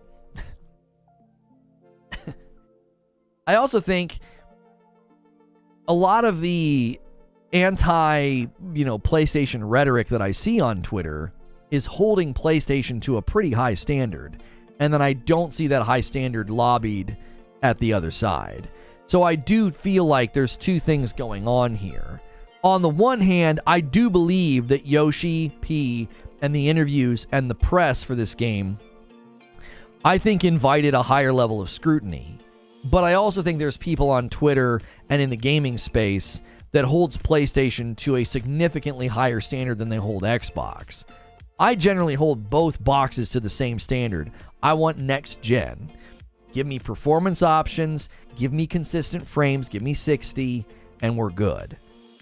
I'm not even necessarily demanding that we need like high fidelity, photorealistic next gen games. Because when you look at Final Fantasy XVI, it certainly has an art style, right? It has an art style. Like, it doesn't have quite the same visual color punch that we've seen in other games. Now, that's obviously before combat. Like, once combat starts, I think that's where all the colors come in. I think that's by design. I think they actually have the world and the characters are a little more subdued in their color palette, so that way the combat really shines. I feel like they did a very similar thing in Diablo 4. They keep the base game color palette rather muted and bland, and then when your abilities start popping, it looks like a 4th of July fireworks display. Hilly says they didn't need to invite that attention. A lesson in marketing, maybe. Although it runs around 60 for over 90%. I think that's a 60 FPS game. They use tons of particles, so it's impressive. Well, here's the dilemma facing people that want to scrutinize a game like Final Fantasy XVI. If you're going to get out the magnifying lens and you're going to say, well, the game doesn't have 60 FPS the entire time, can you show me a game that never drops ever on these boxes? Like, I just think you're going to have dips and drops. Now, we are seeing false narratives emerge that these boxes can't deliver on their promises.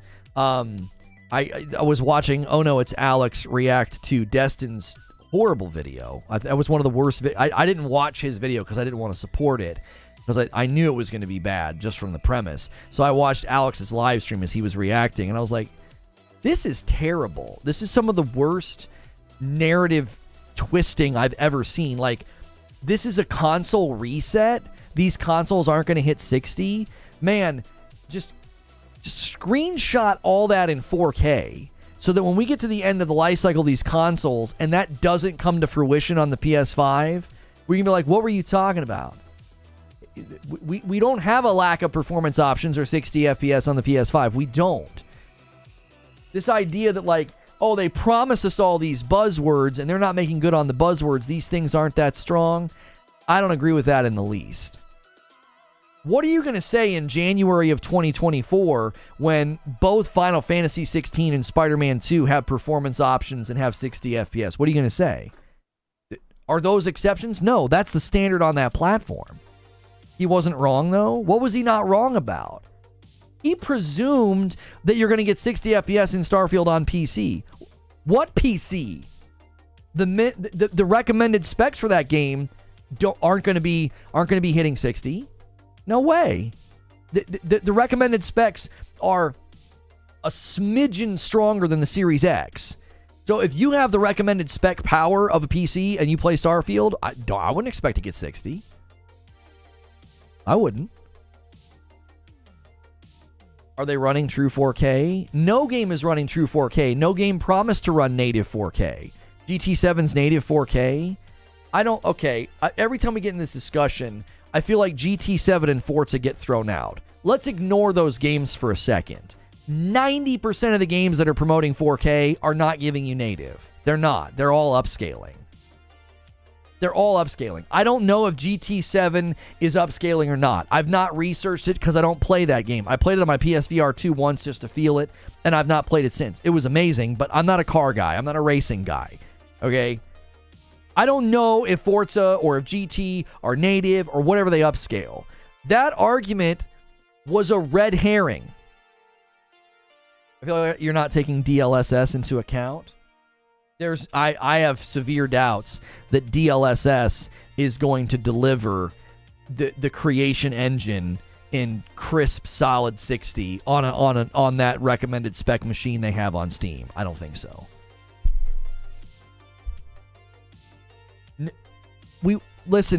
And again, that's a red herring. Are they running native 4K or are they upscaled? That's a red herring. That has nothing to do with the frames per second discussion. It has nothing to do with it. Why? Because none of the performance modes are promising 4K. They're not. They lower it to like 1440. Red herring, it's a humpback whale. Yeah, it has nothing to do with the discussion. It was such a distraction. I was like, wait a minute. We're going to talk about Final Fantasy XVI demo struggling with frames per second. We're having this frames per second discussion in the gaming world right now. And we're going to run with the narrative that, oh, the consoles are getting reset. They're not going to be able to give us 60, even though PS5 hasn't struggled once. They're not going to give us 60. They're not going to be able to give us performance modes, even though it's standard on PS5. Oh, and none of the games are native 4K. What? That has nothing to do with the discussion. Native 4K is a red herring. That's a distraction. That has nothing to do with the discussion. DLSS does not remove CPU limited games. Yeah, everybody speculating about Creation Engine has talked about CPU, and DLSS isn't going to do much for you in that regard. Don't underestimate PC. Why?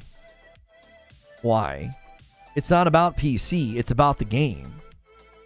Listen, Yoshi P, do you see now why he said you won't see Final Fantasy XVI on PC in 6 months?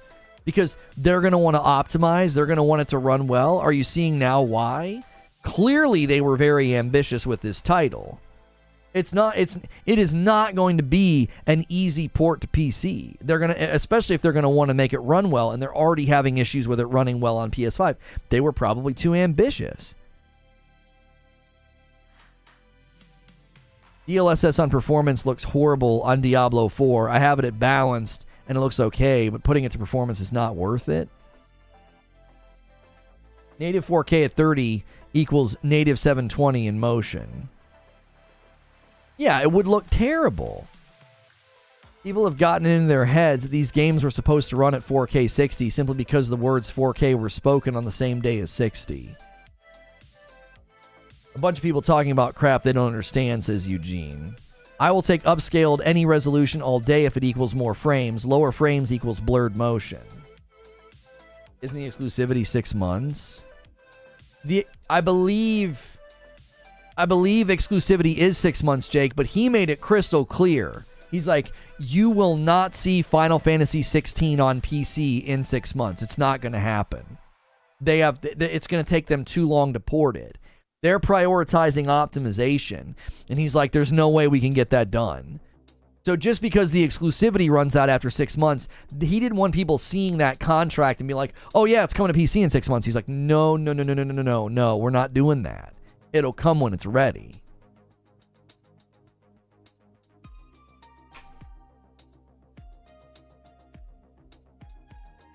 Lower frames means blurred motion. A lower resolution means blurred everything. Lower resolution doesn't mean blurred everything, unless you take it super low. Like, Returnal has internal 1080 upscaled, and it never looks blurry. It doesn't look blurry. And what are you going to do? Not move? What are you going to do? You're not going to move around? 1080 60 looks better than 4K 30, says Eugene. I know. This discussion to me is crazy. 4K 30, it's so beautiful if you're standing still. Welcome to Standing Still Simulator. See beautiful vistas in stunning 4K 30. But don't move, or it'll all look like somebody smeared Vaseline on your TV. That's why I don't think you can hand wave the frame issues in Final Fantasy XVI, because it's jarring when the game looks that nice and that beautiful, and suddenly I'm going through a traversal area and the game stutters and drops frames. It's noticeable. I was like, it was bad in the one spot. I was like, oh my word. I was like, they gotta fix that. It's jarring. Especially for a game that bragged about PlayStation 5 power and, oh, the game's not going to need a day one patch. So this is an equal opportunity criticism here. If I'm going to take Final Fantasy 16 to task for it, I'm going to take any game to task for it. If you're going to give me 60, give me 60.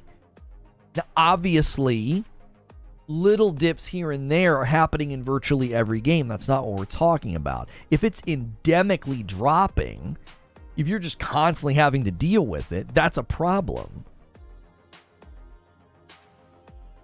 Eugene says, go watch Digital Foundry's Forza Horizon 4 review. Go to the 540 mark and and try to tell me that 4K 30 looks better. When we have devs who say they won't sacrifice anything to achieve 60, that's the issue, says Jake. That is such an old way of thinking. Gamers don't care what leaves as long as it's 60. Hilly says, I wonder if they had a late problem in development with Final Fantasy XVI. It seems odd to be so bullish about performance, like they had it and somehow a problem has occurred.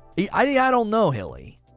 What's weird is it seems to be happening in the non-gameplay areas, like traversal and towns, really? Yo, Rabbit just upgraded to VIP. Welcome back.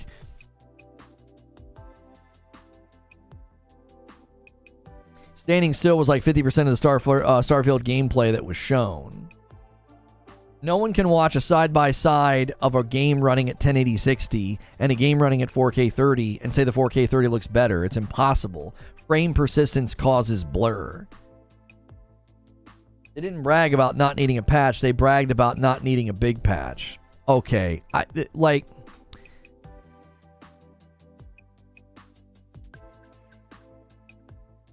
gotta go back. I gotta see this. I gotta find the original articles. Were they quoted out of context or something? It wouldn't be the first time. It's gonna be hard to find old articles because now everybody's talking about right here. Final Fantasy XVI won't have a day one patch for folks without internet. Folks who don't have internet or want to sit through a day one... hang on a second. What is going on with this article? Okay, I just want to make sure I didn't mess up my capture card. Square Enix doesn't have one planned. Where's the quote? I'm trying to find the direct quote here. Takai told Game Informer that the development team is testing the game on a regular basis, searching for any bugs that need to be squashed and issues that need to be ironed out. So although things are always subject to change, Square Enix is foregoing a day one update. For now, anyway. So 4 weeks ago, they did an interview. On May 23rd, this was published. On May 23rd, they did an interview and said, we don't have a planned day one patch. Happy belated Father's Day. Thank you, Head Killer. You know, that obviously sounds pretty confident. It's like, yeah, we don't have a day one patch planned, right? That sounds pretty good to me. I'm not saying that it's bad or wrong they have a day one patch. I'm saying they had a little bit of swagger in their step. They're like, this thing is going to show off the power of the PlayStation 5. We don't even have a day one patch planned. You know, we're working right now to squash bugs, blah blah blah. Okay, it has performance issues in the demo and they have a day one patch planned. That's not the end of the world. They said no plans, that's it. There's no quote. Yeah, they had no plans for a day one patch. I'm not saying this is the end of the world, but it's okay to be honest in your coverage and to say, y'all were talking pretty big about this game, so I better not have any major performance issues day one. I said major. I better not have any major performance issues day one. If I get a little frame drop in a town, I don't care about that. That doesn't matter to me. A little frame drop in a town, who cares, right? If I have frame issues, excuse me, if I have frame issues in traversal or the open areas or combat, I have a problem with that. You sold me a game that was supposed to be amazing and showing off the power of the PS5. And I don't want to have that. I don't want to have performance issues.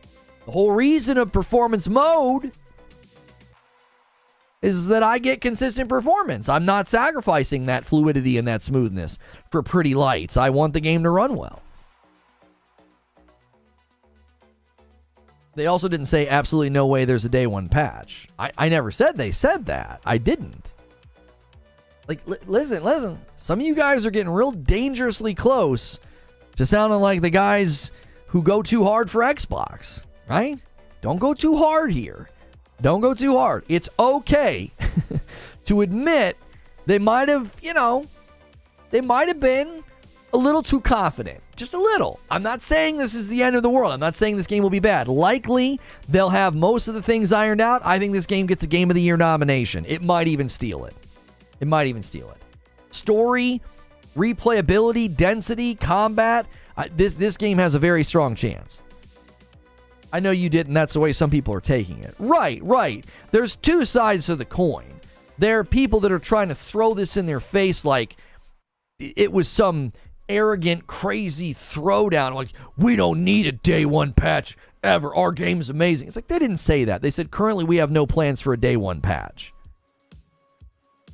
You don't have internet, you get the physical edition, you'll be fine. We currently have no plans for day one patch. Well, things changed. Stone Spire with 2 months and a VIP. I have more games on my wish list this year than the last 4 years combined. It's a great time to be a gamer. Love this community and the content. Keep up the great work, bro. Thank you, Stone Spire. It's only a 300 meg patch. What are you expecting from that? I'd be minor fixes for minor problems. The frame rate issues that showed up aren't that big of a deal.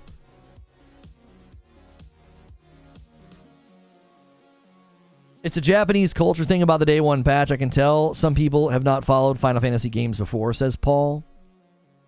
Any shot they delay? I don't think so, Hilly. No. Hilly says, agree. I think they must have had at some stage a very solid build. In that entire hour-long Starfield show, did they show 60 seconds of straight gameplay? No, it was pretty chopped up. Make sure you guys are hitting all the buttons. If you're watching over there on Kick, hit the follow button. We're almost at 300 followers over there. That's amazing. We have 10 subscribers on Kick. If we get to 20 and we start averaging 75 viewers over here, I'll get the little verified check mark over there. That's awesome. They seem to be making some big moves, so I'm trying to show them what I can do over here. I've already got a huge thing going on YouTube, so I have no reason to leave YouTube, but Kick's throwing some weight around, so I decided to go live over there today. If you're watching on YouTube, smash that like button, get us to 400 likes, and this layup's been sitting here waiting for somebody to slam home the 10 bomb to get us to 50. Every 25 members, I give 5 back.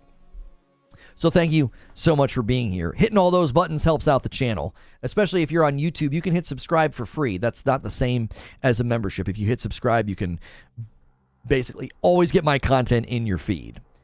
Excuse me. Happy Father's Day. Thank you so much, Polarin.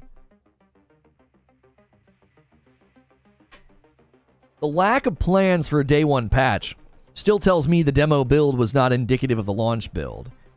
Yeah, but here's the problem with that, Eugene. They're responding to what everybody is saying about performance in the demo as if were they not aware of these issues? Right? Were they not aware of these issues? Zelda will take Game of the Year. I got news for you.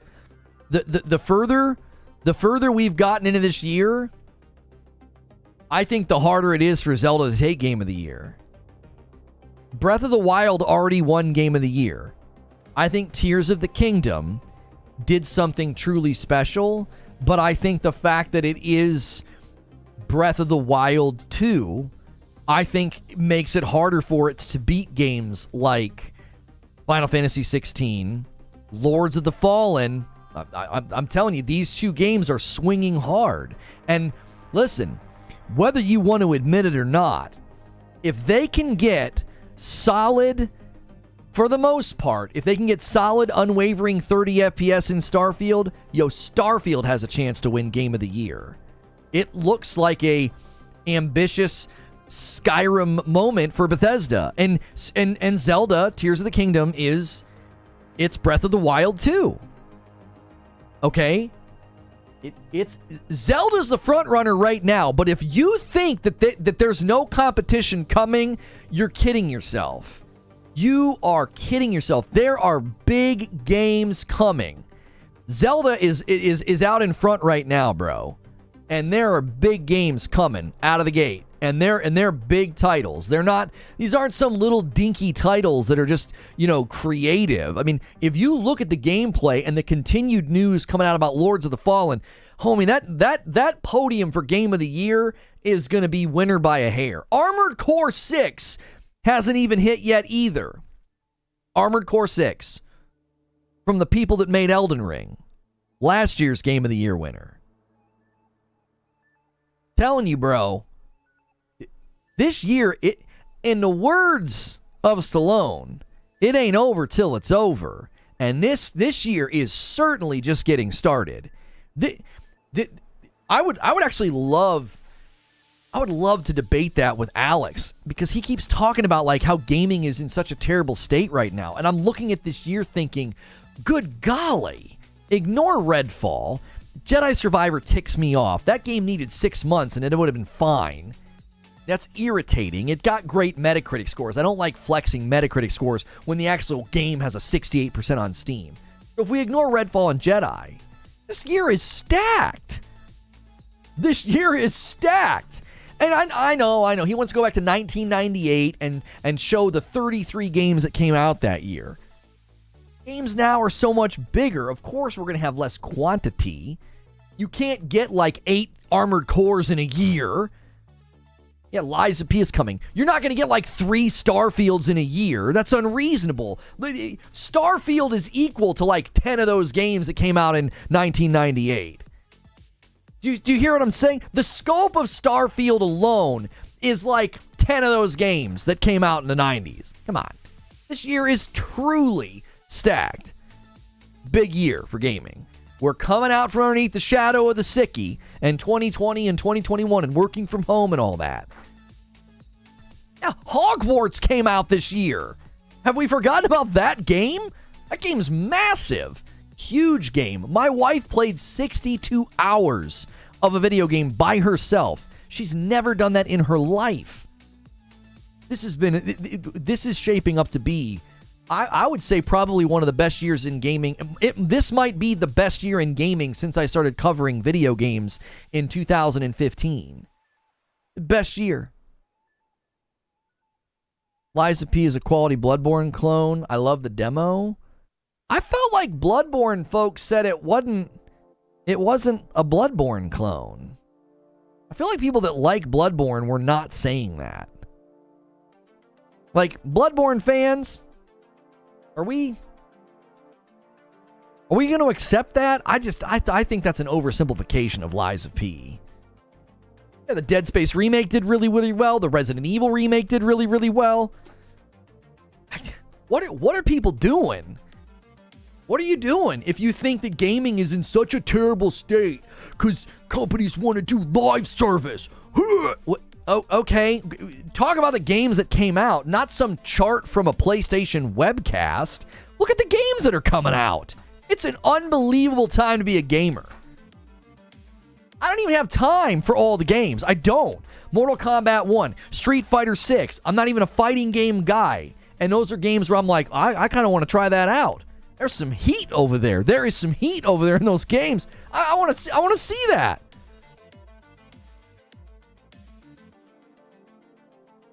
Combat's not like Bloodborne, only the aesthetics. Yeah, the aesthetic in the scenery maybe. What I've heard, Lies of P falls short in combat compared to Bloodborne. Lies of P is rough around the edges. It's a smaller team. A smaller team. That's to be expected. Let me see. Do we have any coffee orders today? I'm just double checking. No. Okay, cool. I was worried maybe the alert wasn't working. That's fine. Forgetting Spider-Man 2? Yeah, I mean, I didn't say Spider-Man 2. If I mention PlayStation titles, right, all the hate watchers get ready to... Look at this pony! Look at this pony! It's like, there's tons of good games coming out this year. Spider-Man 2 is certainly one of them.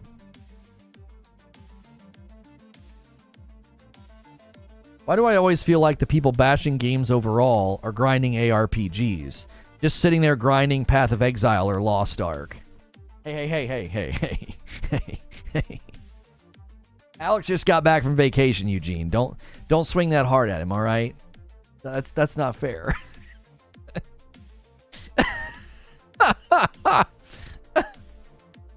Oh. Like one kind of game appeals to them, so they look at the market and they're like, everything sucks. Like, what? I'm telling you, we're looking at potentially, I don't even know if 6 nominations is going to be enough for Game of the Year. I don't even know if it's going to be enough. Because the shoo-ins, right? We know Zelda will be on the podium. Undeniable, Zelda will be on the podium for Game of the Year. I feel like Final Fantasy XVI and Hogwarts will automatically be up there as well. Then you have Spider-Man, you have Starfield, you have Armored Core. What am I forgetting? I mean, I don't know if Diablo 4 will get up there. Apparently the story is very good. We're at 7. All of those titles. and we're not even mentioning, like, Lies of P, the remakes from Dead Space and Resident Evil. Jedi Survivor is... I hate that I have to mention it, but then have to, like, qualify it. Because as far as we can tell, Jedi Survivor is a great game that needed 6 more months of quality assurance. Yeah. Hi-Fi Rush, right? I would throw Hi-Fi Rush in there along with Lies of P. Like, smaller game, definitely deserves a mention. I bet you Hi-Fi Rush gets some awards. For, I don't know how they'll classify that one. As an indie. It's not an indie. Armored Core and Hogwarts will be nowhere near that list. Bet me, Cliffo. Bet me. Folks are underestimating Hogwarts.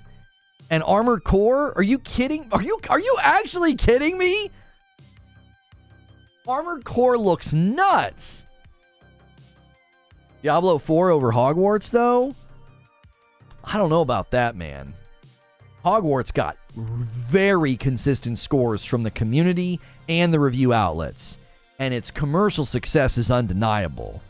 And what they achieved in designing the School of Hogwarts, bruh, they're gonna get a handful of awards, and I think those awards, at least those handful of award nominations, that'll get them up on the Game of the Year podium. Are you kidding me? Armored Core, doubt it. It's a FromSoft game, folks. It's going to be on the list. Yeah, how many times has FromSoft got to go up there and smack you in the mouth before you realize they got some flavor? Freaking Sekiro and Elden Ring. Stop. FromSoft is just up there every time. Doubt us. Doubt us. And they smack you and they're like, we're going to take the Game of the Year. We're going to take it. In a year where God of War Ragnarok came out, we're just going to take it. It's ours. Alan Wake 2? Wait, what's the release date on Alan Wake 2? I forgot. You don't think the controversy that surrounded Hogwarts might hurt his chances? No.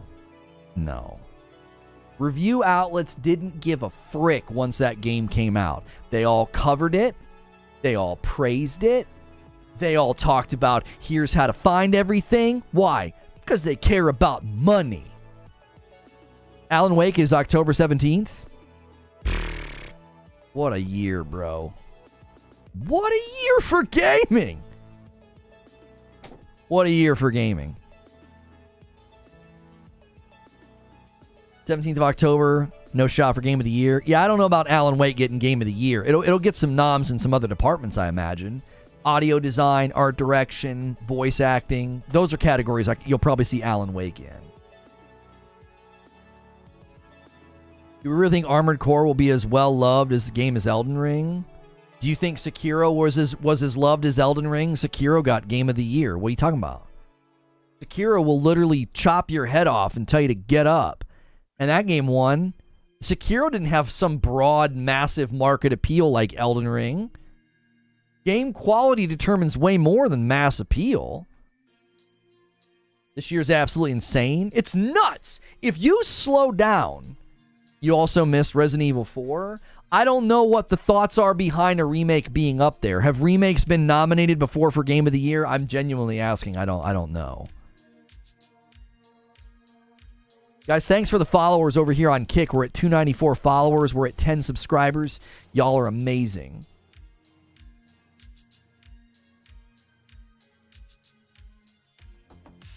I love the positive talk about games. So much better than arguing about the Series S. Yeah, I'm going to have to do a video this week, though, Billy, on the Series S, man. You think I'm going to let Matt Booty's comments go by without a gut check? No. No one thought Sekiro would win. Oh, RE2 was nominated? Oh, I think you're right. Resident Evil 2 Remake got a nomination, did it not, for Game of the Year? Yes, it was. Okay. So yeah, Resident Evil. I'm telling you, they're gonna have like 8 nominations for Game of the Year. There's too many dadgum games. You can't limit it to 5 or 6. There's too many. There's way too many. With Insomniac saying Spider-Man 2 is the best game they've ever made, I could see it being on the podium. We've been told by people we haven't seen anything yet, and given PlayStation's strategy right now to play it safe and to keep their cards close to their chest, which I find to be incredibly annoying, it wouldn't surprise me at all if we haven't really seen anything. They showed us like a tutorial. They're like, yeah, here's the first 5 minutes. That's all you get. Shut up. You're going to buy the game. Shut up. It's Spider-Man. Yo, what's good, Hellish Smoker? Morning from Kick. Thank you, guys. Tell your friends. It's not a comeback. It's just we're on 2 platforms, all right? Tell your friends they can watch me in both places. I'm so broke. I already got Final Fantasy XVI, Armored Core 6, Mortal Kombat 1 pre-ordered. Absolute heat this year, dude. What did Matt Booty say? We'll get to it. You're on notice. You're on notice, Matt Booty. That's some amazing commentary about the Series S. Can't wait to make that video. I have a video that was, we were going to have it go live today, but Creatures Traveling, about basically somebody said, stop talking about Fable, and I reacted, and I kind of agree with them. So you can look forward to that video sometime this week as well. Lovely Face is looking sharper over here on Kick. The streaming compression's a little bit better over there. Their playback and their ingest servers, I think, are a little bit better built for live streamings. YouTube has a little bit of that compression going on. You know, great reason to become a subscriber over here, though. If you help me get to 20 subscribers on Kick, you'll help me get closer to the verification process over here. We already have 10. OG Resident Evil 4 is almost 20 years old. I think that's old enough to be deserving of a remake. Sekiro was in a very weak year, if I remember. Okay, let's look. Sekiro, Game of the Year nomination. The Game Award for Game of the Year. It was nominated against... What year was that? 2019.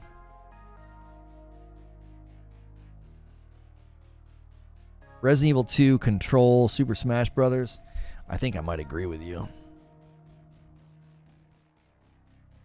Yeah, 2019 was Outer Worlds, Death Stranding, Smash Brothers Ultimate, Resident Evil 2, Control, and Sekiro Shadows Dies Twice.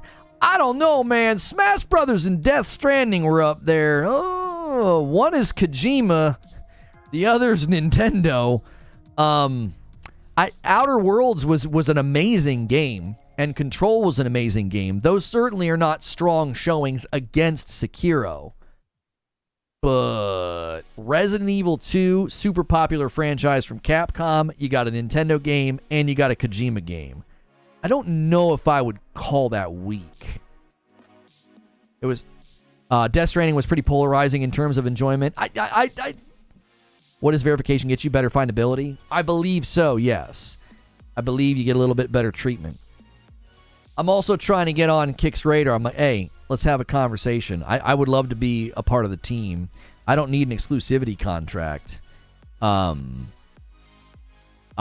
don't need an exclusivity contract, but let me on that strategy team, brother. We could talk about how I have a channel with less than 30,000 subscribers and over 4,000 members. You know?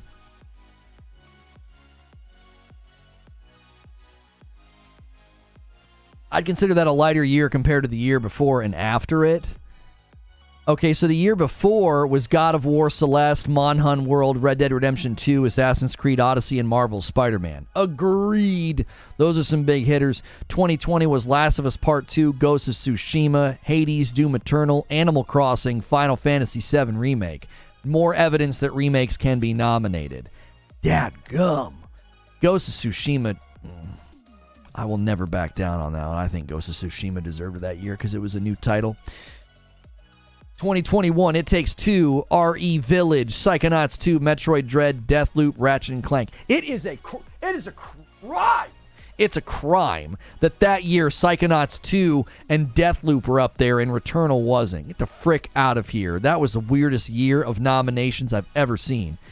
Then last year, Elden Ring, Stray, Xenoblade Chronicles 3, Plague Tale, Requiem, Horizon Forbidden West, God of War, Ragnarok. Can't believe Requiem was up there with all its performance issues. But I guess that doesn't weigh in. Lot of big years, man. This one's shaping up. 11 subscribers over here on Kick. Chris on Kick becomes a subscriber. Thank you so much. You guys can gift over here as well. They have that ability. They got that turned on. And thank you to everybody who's gifted today on YouTube. DK, was it DK that set up the layup? Who set the layup up? Who was it? Yeah, it was DK Bager set up the layup. 40 out of 50. Thank you so much for all those gifteds today, DK Bager. Ghost of Tsushima was the biggest steal ever. Agree, Returnal was the very least game of the year. Was at very least a game of the year contender. Do I have any new options yet? Add you, hide you, put you in timeout, remove, pin. Okay, cool. But the chat is maintaining the new UI. I like that. 343 will continue to work on Halo, but other studios may get involved. Huh. That sounds like something we said months ago that they claimed wasn't going to happen, and now they're saying that it might happen. The game's it's not on life support. 343 is going to still work on it. It's still their property. Hand the freaking game to id Software. Seriously, Microsoft, quit effing around. Just hand Halo to id. Let them Doomify it, like what they did to Doom. Do it. I'm gonna do a show or video on that later. I don't want to cannibalize it. This year we have Tears of the Kingdom, RE4 Remake, Street Fighter 6, Diablo 4, all over 90%. Yeah.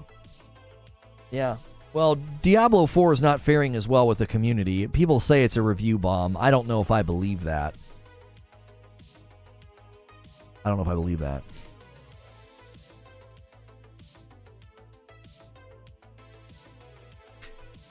T-Lu 2 was a good game, but it was up for Game of the Year for all the wrong reasons. Yeah, I don't want to have that debate. We've had that debate before. A new Halo video? I have more comments in my pocket, baby. Yeah. There'll be one later. Hey, what's good, Ginger? Good to see you, man. I've been trying to watch the comedy when you upload it. Good stuff. Way more crass than I expected, but good stuff. Riker has a video on D4 criticism review bomb. So has it been substantiated that it's being review bombed? Demo change your mind? Oh my gosh, Ginger. Let me give you guys a recap since Ginger's here. Take a funny breath and you choke yourself on air. Does that ever happen to you? Just me? Cool.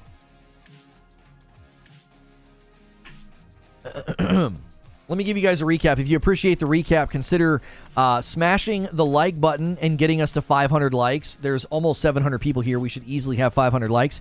You could gift some members or become a member on YouTube. It's only $5 to become a member. You could do the same thing on Kick and help me get closer to verification on Kick. Thank you, everybody who has clicked the follow button. We're 5 followers away over there on Kick from 300. That's amazing. We've held really good viewership today on Kick, so thank you for that. So let me give you a recap on today's monologue. We're over 2 hours into the show, and I haven't done a recap yet. It's been a really, really good conversation. So basically, I broke down the monologue into the Final Fantasy XVI demo gameplay changed my mind, and I walked through my own expectations, my experience with it. I acknowledged the FPS issues in the day one patch, and then I gave a bunch of details about New Game Plus. So let's just start with my expectations. I generally did not expect myself to enjoy the combat. Usually games like this, I sort of phrase it in this way.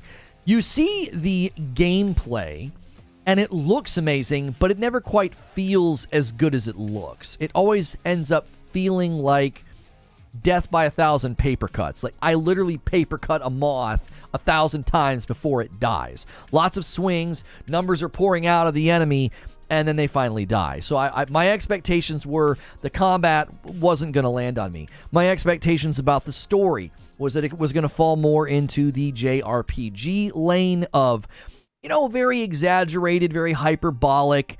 A lot of my experience with JRPGs, they sort of feel like video game anime soap operas. Lots of gasping and, sweat beads and stuff. It's never spoken to me as a storytelling mechanism. And then not only that element of stories, just my history in general with JRPGs and Final Fantasy as a franchise has never been particularly strong. So my expectations going into the demo was, I'm probably not going to like this very much. Thank you, Ginger Prime, for following over there on Kick. I see that. Thank you very much. Appreciate anybody who supports in both places. So those were my expectations. So what was my experience? Well, my experience was the combat blew me away. And I'm not even talking about the Eikonic challenge yet. The minute I got into the game and experienced the tutorial, I could tell that the combat was going to feel good along with looking good. I didn't feel that juxtaposition. I didn't feel like, oh my gosh, it doesn't, it looks really good, but then experientially it doesn't feel as good. It feels long and drawn out, etc. So my experience with the combat was that it was amazing. It felt crisp and tight. And having a crisp and responsive and tight combat system in the midst of all those crazy animations, in the midst of all of the bombast, I thought was impressive. And that's before I even got all of the Eikonic stuff in the Eikonic challenge. Very tight feeling. Story-wise, the story pulled me in. I was captivated. I felt like I was watching the pilot of a TV show, and I really want to see the next episode. Character development, making me like characters or dislike characters, I felt was very well done. I do encourage people to put this one on with the English voice actors. Typically, I encourage people to run the Japanese voice actors, but in this game, I actually feel like it functions better as an English-speaking person. I think the English lands very well. Now, in Ghost of Tsushima, I think it's far better to play with the Japanese voice actors. Same with like Sekiro. So those games, I think it's more authentic and it feels more accurate to the setting and everything else. I don't think that's necessary for Final Fantasy, and I think the English voice actors do an amazing job. Yeah, if you're trying to avoid the F-bombs, you got little ones in the room, put on the Japanese voice actors and you won't hear the F-bombs. You'll just have to read them, right? That's not a bad idea if you are worried about, safe for work and the kiddos are around. It is a pretty violent game in the cutscenes, though, so fair warning. If kiddos are in the room, it can get pretty bloody and gruesome. Now, Eikonic challenge. So that's gameplay, that's story, my experience, then the Eikonic challenge. The Eikonic challenge puts you to a place in the game where you have progressed quite a bit in Final Fantasy XVI gameplay. So you're quite a bit further in the game. And the Eikonic challenge, I'm not going to spoil, okay? You need to play it because you're progressed further in the game. You hear that the Eikonic mode was spoilery. It was a little bit further in the game and some pretty significant moments happen, but I'm trusting that they're not risking good story. I don't think that's going to affect anything. I don't think you're going to be like, oh my gosh, I'm so mad that I played the Eikonic challenge. The weaving together of 6 total Eikonic abilities on 3 different colors, green, yellow, and red, and you sort of cycle through them. I can't say this enough. It is deep, it's daunting, and it's very enjoyable. You almost feel like it's too much at first. I think it'll be probably better in the game because you'll gradually add those abilities into your content loop, into your combat mastery and muscle memory. Suddenly having all those abilities was a bit overwhelming at first, so give it time. Give it time. They've already shown some of the stuff that happens in the Eikonic challenge, in the Eikonic section in some of the trailers, so you're probably not going to be surprised who he fights and what happens, okay? So that was my experience. That was my expectations. Now let's talk about the FPS issues and the day one patch. The FPS struggles or issues in the game are being overstated by people who don't like Sony. That's fine. You kind of have to take these people with a grain of salt. They've sort of become NPCs. They've taken screenshots of the game to make it look bad. I think the game's graphics are undeniable. I think it looks fantastic. It's a beautiful game. Its art style is wonderful. I think it feels true to Final Fantasy. It doesn't feel like this giant departure, but it still looks next gen, especially within the fights and within the combat. And I would say, but the FPS issues do need to be addressed in light of all of the marketing and the press and the interviews where they talked about this game's going to show the power of the PS5. This game wouldn't be possible without the PS5. Listen, if you're going to raise the bar that high, make sure you can jump over it, okay? A lot of the frame issues are being overstated, though. They were in town areas where there's people. They were also in weird areas that will likely be smoothed over.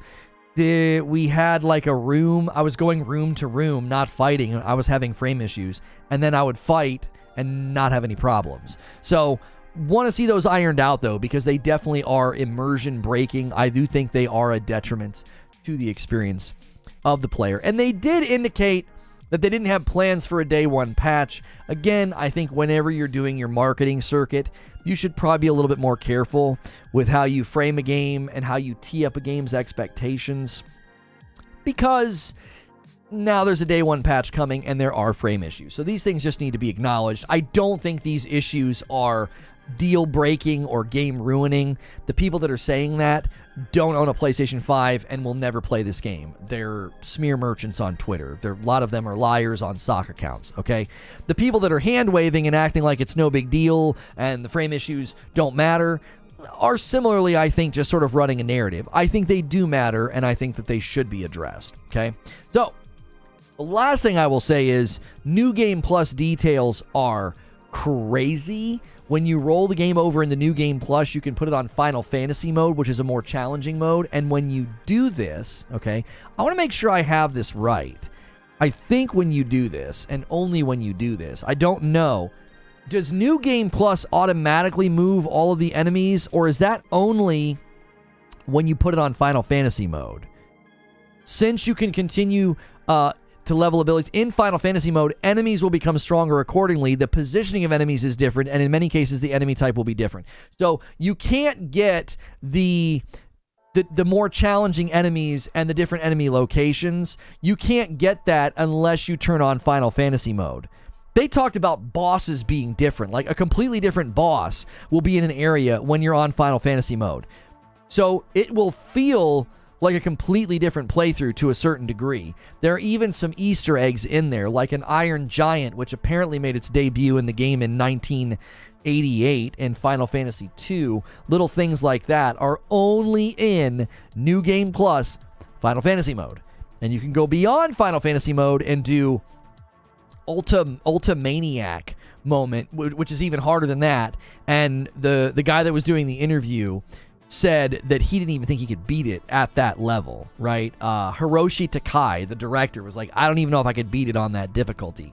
Once you're in New Game Plus and you're at that level, there's also an arcade mode that allows you to replay stages or replay the, what are they called? Monolith fights, or what are they called?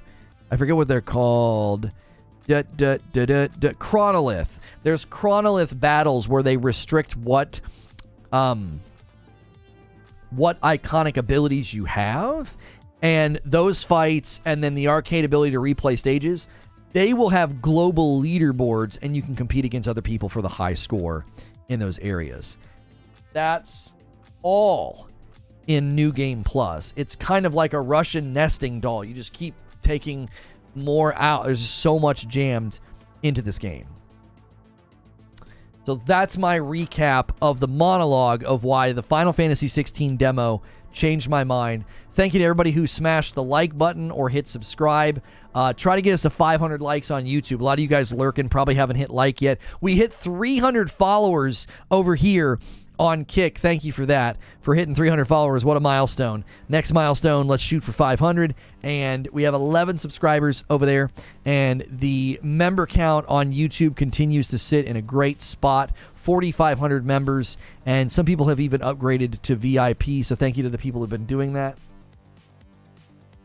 Chronolith, as in Chronolith Timestone. They said there's like these glowing stones. And when you go to do the Chronolith fight, it's like they limit your icon abilities. We have 312 VIPs. So they limit your icon abilities to make it like a unique challenge. They want it to feel like you're being tested more by your skill. Picture of myself just gave you a follow. Thank you.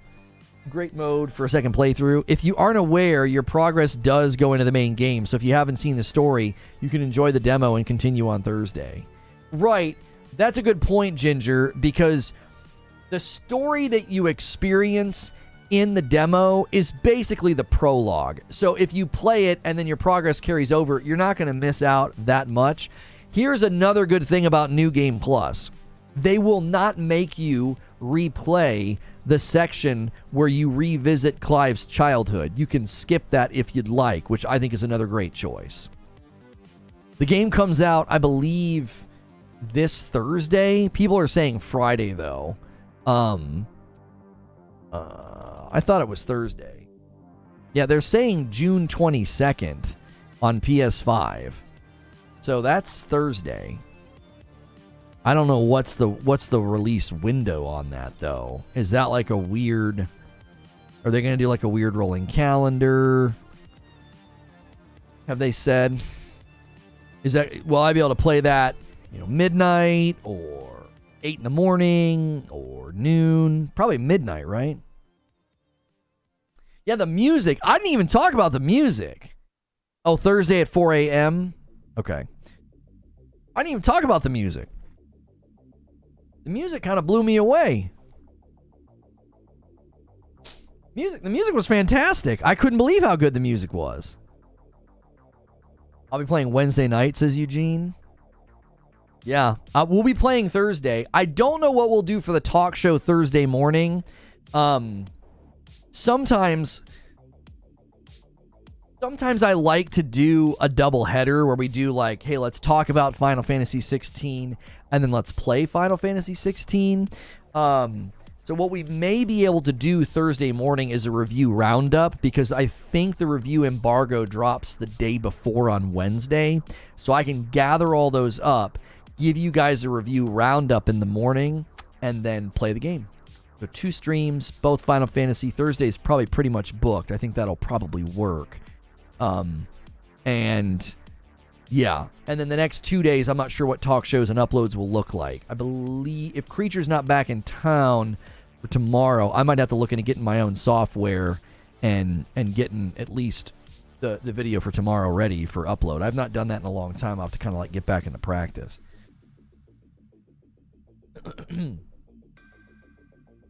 Yeah, round up, then play the game.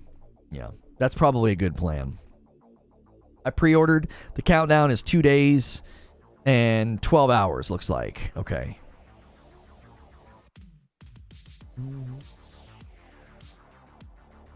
Music is tight. The music whilst you hunt the goblins has been running through my head all weekend. And it does the classic Final Fantasy thing of like... It does the classic where you get familiar with the music and the melody that plays while you're in combat, but the music is so good. I love it. I loved it. I thought it was excellent.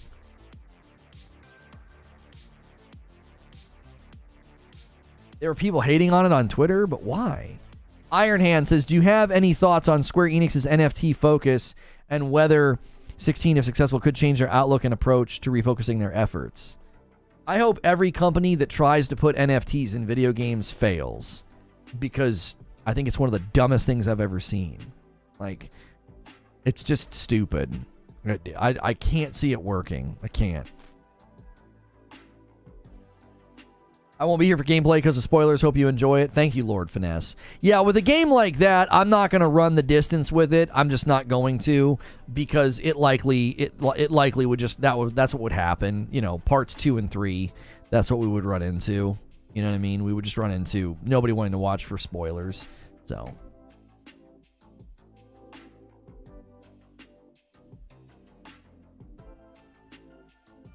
I heard he was asked for like 120 songs for the game. He ended up making like 250. The man has already achieved legend status on Final Fantasy music. 14 wouldn't be the same without him. Gonna start the game over. Continue this. I'm just gonna continue the story from the demo save, I think. Like, it would be there would be zero demand for me playing the beginning again. That footage is everywhere. Everybody's uploaded their demo gameplay footage. I mean, that would be, no one would care about that. Like, if that's what you want me to do, you know, sorry, because I hate to burst your bubble. You've got time between now and then to play it yourself, or to watch somebody's recap or watch somebody's upload. Like, yeah. Replaying the prologue will ensure largest audience? Do you think so? Replay the prologue? How long does it take?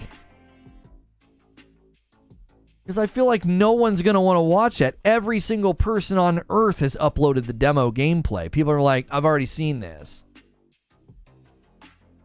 Anybody on the fence has, I would imagine, has watched the video. Anybody who's considering getting it has played it or watched the video. So many will skip. We'll skip your stream. Wait, did I misunderstand what you were saying, Eugene? Replaying the prologue will ensure the largest audience? Absolutely not. Don't play it again.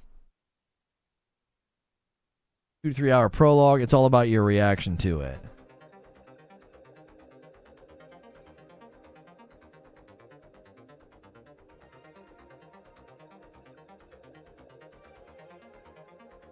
People interested in Final Fantasy XVI have either watched or played the demo. That's what I would think. I would think so many people would be like, I've seen this 10 times over. If you're caught up on the story, then people will avoid your stream. You could play the demo the day before and then continue the next day. No one wants spoilers. Well, right, but that's why I only ever played day one.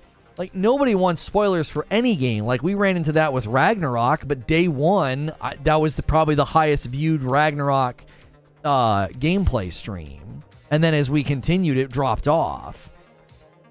If history is any indication, then usually the first day is the biggest, right? That's usually the biggest day. Let's see. Yeah, reviving Fimbulwinter right here. I would heading to no. It's a tie between this one and another one. Engagement. YouTube's being terrible. 348 was the peak for Ragnarok on the first day. That was the peak. I don't know why this other one has a higher view count. It's longer, though. I played for over 3 hours. That's probably why. That's not a fair comparison. So day one with Ragnarok, we peaked at 348. Yeah, the rest of these streams, we barely got over 200 viewers. Because people just didn't want spoilers.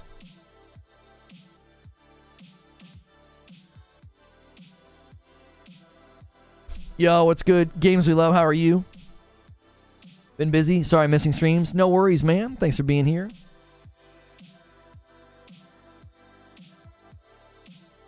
The point of the reaction is just to have the reaction be new. Just continue. Yeah, I can't have a genuine reaction to something I've seen before. I think that would be part of the problem. You know, like, I've seen this. The really big, poignant moments. The moments that shock you. It's like, I've already seen that.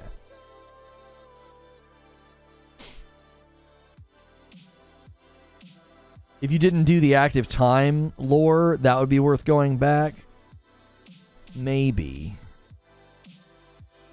I suggest going back, playing it again on your own time, and activate all active lore. You'll really understand stuff better. I don't know if I have time for that. All right, we've been going for 2.5 hours, so we don't have an upload today. Let me get the member stream scheduled. It's going to be a little bit of a different day. Instead of doing an upload and then going to members, we're just going to go straight to members. You guys have a little bit of time while I schedule this. If you get 10 more members, I will owe you 10 members instead of 5. Right now, I owe you 5 members. I'll do it right here at the end of the stream. It rewards, the loyal folks that have been here the whole time. And let me grab... We don't have a thumbnail, so I'll just use this one. It'll just be a daily debrief on Final Fantasy XVI. Okay. Make sure it's monetized. Because if not, YouTube doesn't show it to people.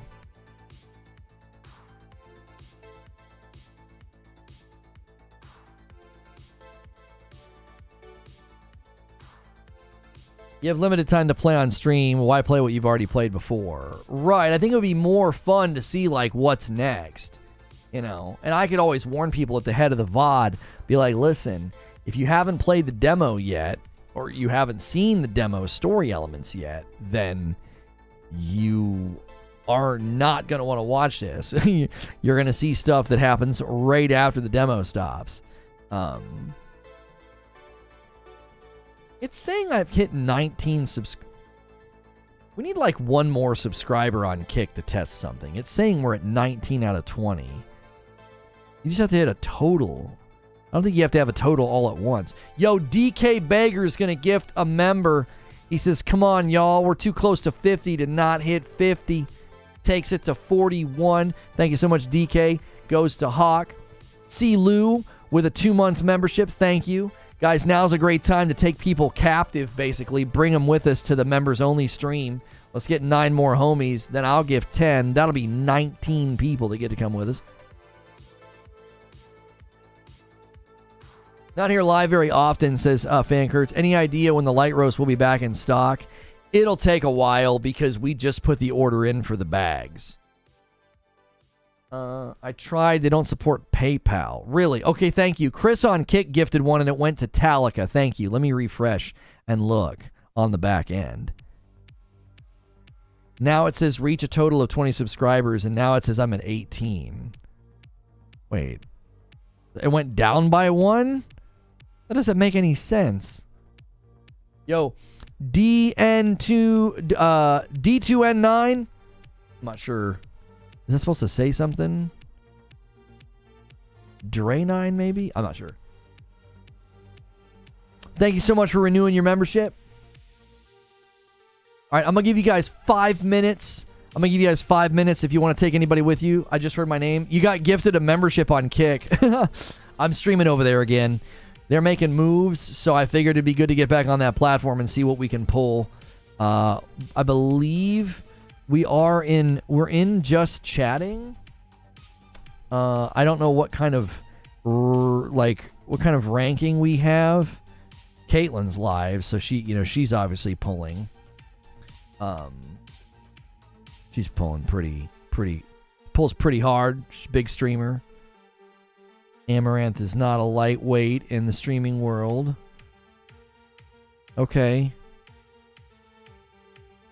The Just Chatting directory is actually a very, very eclectic one. I wonder if we should put ourselves in podcasts and see if we get better results.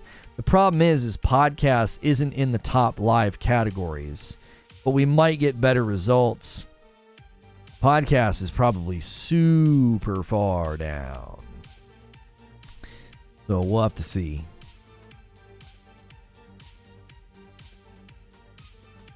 It doesn't count gifted, I'm pretty sure. I don't know, it seems weird. The count went down. Don't stay in just chatting. Oh, there we go. Chris on Kick gifted 2 more. Thank you so much. Chris on Kick gifted one to Shiny Red Flag and Rainbow. All right, let me check the back end. Yeah, it's not moving it. Right now, we have a total of 14. So, I don't know why it's stuck at 18. I don't know why it showed 19. Maybe the 19 was a glitch. So we probably need 6 more. We probably have to hit a total of 20. So we currently have 14. So maybe we could work on that tomorrow and just try and get a couple more people to jump in. Viewership was great today. We hit a follower milestone. That's dope. All right. You guys have 3 minutes over here if you want to bring anybody with us. We're going to go debrief. We're going to go to a members-only debrief. We end the day with members. Usually it's after an upload. I don't have an upload for you today. Creature's on a little short trip, so I didn't have my I guess I made a mistake. I think I completely forgot that I could have had a video to him earlier, but I was super busy on Saturday. I didn't have any time. We kind of did Father's Day on Saturday because we knew our Sunday was going to be really full. So I didn't get a chance to record anything. So I recorded something yesterday, and then he's out of town. He's on a short trip. So, and thank you to all the new subscribers today on YouTube. Plenty of new people subscribing to the channel. That is totally free. We could also, I think we could hit 500 likes before the day is done. We only need 40 more. Come on, y'all. Hit it. We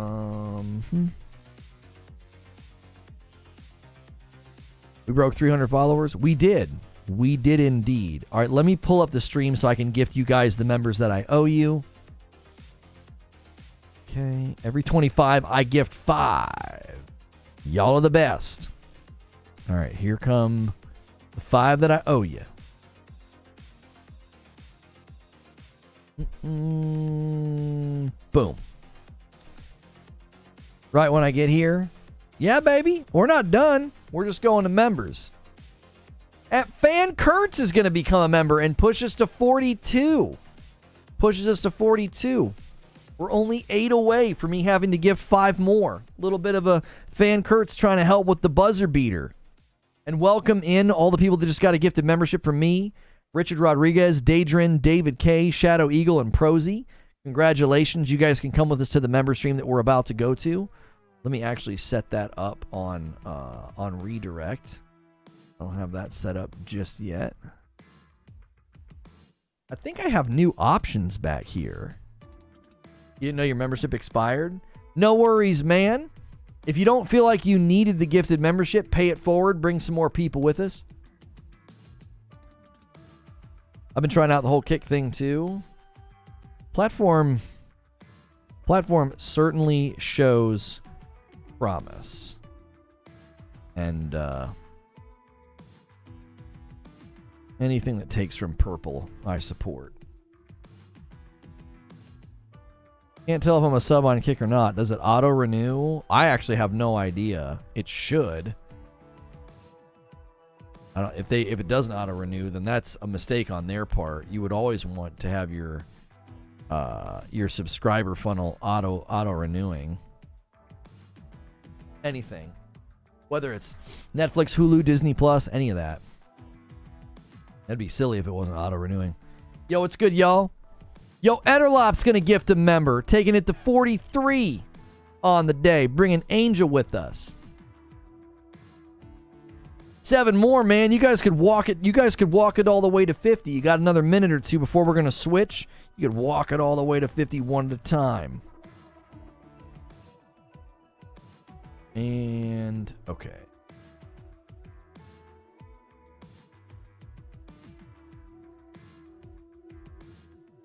Purple's just so freaking weird.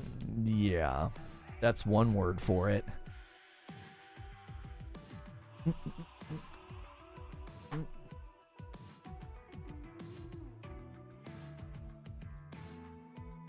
Just moved over there too. Excited to try things out. Nice, Raptor. Do it.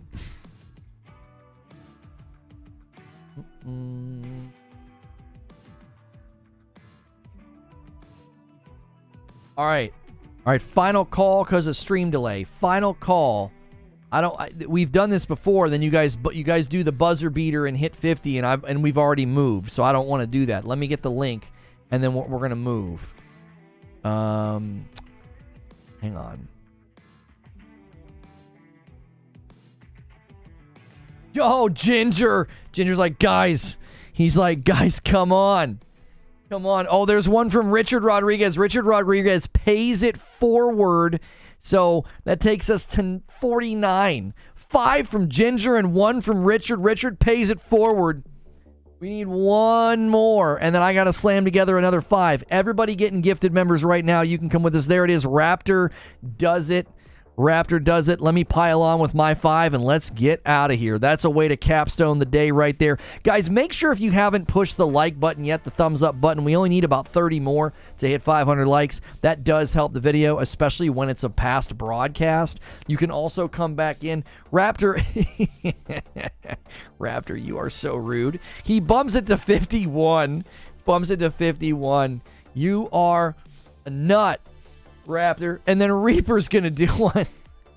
And then DK Baker is going to do one, taking us to 53 on the day. They're like, we cannot end on a nice clean 50. We gotta drive somebody crazy. 2 more to 55 for the 20 bomb layup. All right, let me get the link to the members only stream. Bumble Pants, Rip runs on plants. Louis Love, Giant Bear Killer, Jeremy Scalise, Rude Rogers, Optic Gamer, and Proto. You guys all got gifted members. Another massive day for the channel, man. Thank you guys so much, especially on a day covering something like Final Fantasy that's very much outside of my wheelhouse. He says, hey, sweet guest, I get to come back in now. Thanks for the gift. There you go. Oh, you thought I was done? Shame? Yeah, you just did the 2. All right. And then I need the community page open so I can do the community post. Community post. It'll be a members only post. So you guys should get members only posts reminding you when we do these members only streams. Long time no see, Reforge. Really need to stop by more often. How are you? What's this Kick thing? Kick is basically a Purple Platform competitor, spearheaded by somebody who doesn't like that platform, so I'm kind of here for it. Taking us to 54 members on the day. Thank you so much, Claymores. Ooh, one more for the layup. And so we're streaming over there alongside of YouTube, and we've had anywhere from 30 to 40 viewers over there today. We have 14 subscribers over there. If we hit 20 subscribers, paid subscribers on Kick, it'll get us a little bit closer to verification. We need to start averaging about 75 viewers over there. So hopefully we could garner some traction and some attention over there. We'll see. We'll see how it goes. We've been doing great over here on YouTube. That's obviously the main hub for all of our activity. And this has been the central hub for the show for a while now. People are kind of going crazy right now with Gifted, so I'm extending the show before we go to members only. One more would put it at 55, and I don't know. I don't know if any of the big boys are around today. They always like those layups when you put it like 20 away from another milestone, then they get to drop a 20 bomb on chat. And you guys that are watching on Kick, I am going to have to end that Kick stream. You're going to have to head over to YouTube if you want to be a part of the members only stream. Those of you that double dip and have a membership in both places, be sure to do that. I should probably... How do I do this? Click on Ginger. Ban timeout message. It'd be nice if I could like make you a mod. I think I have to mod you by doing mod Ginger Prime.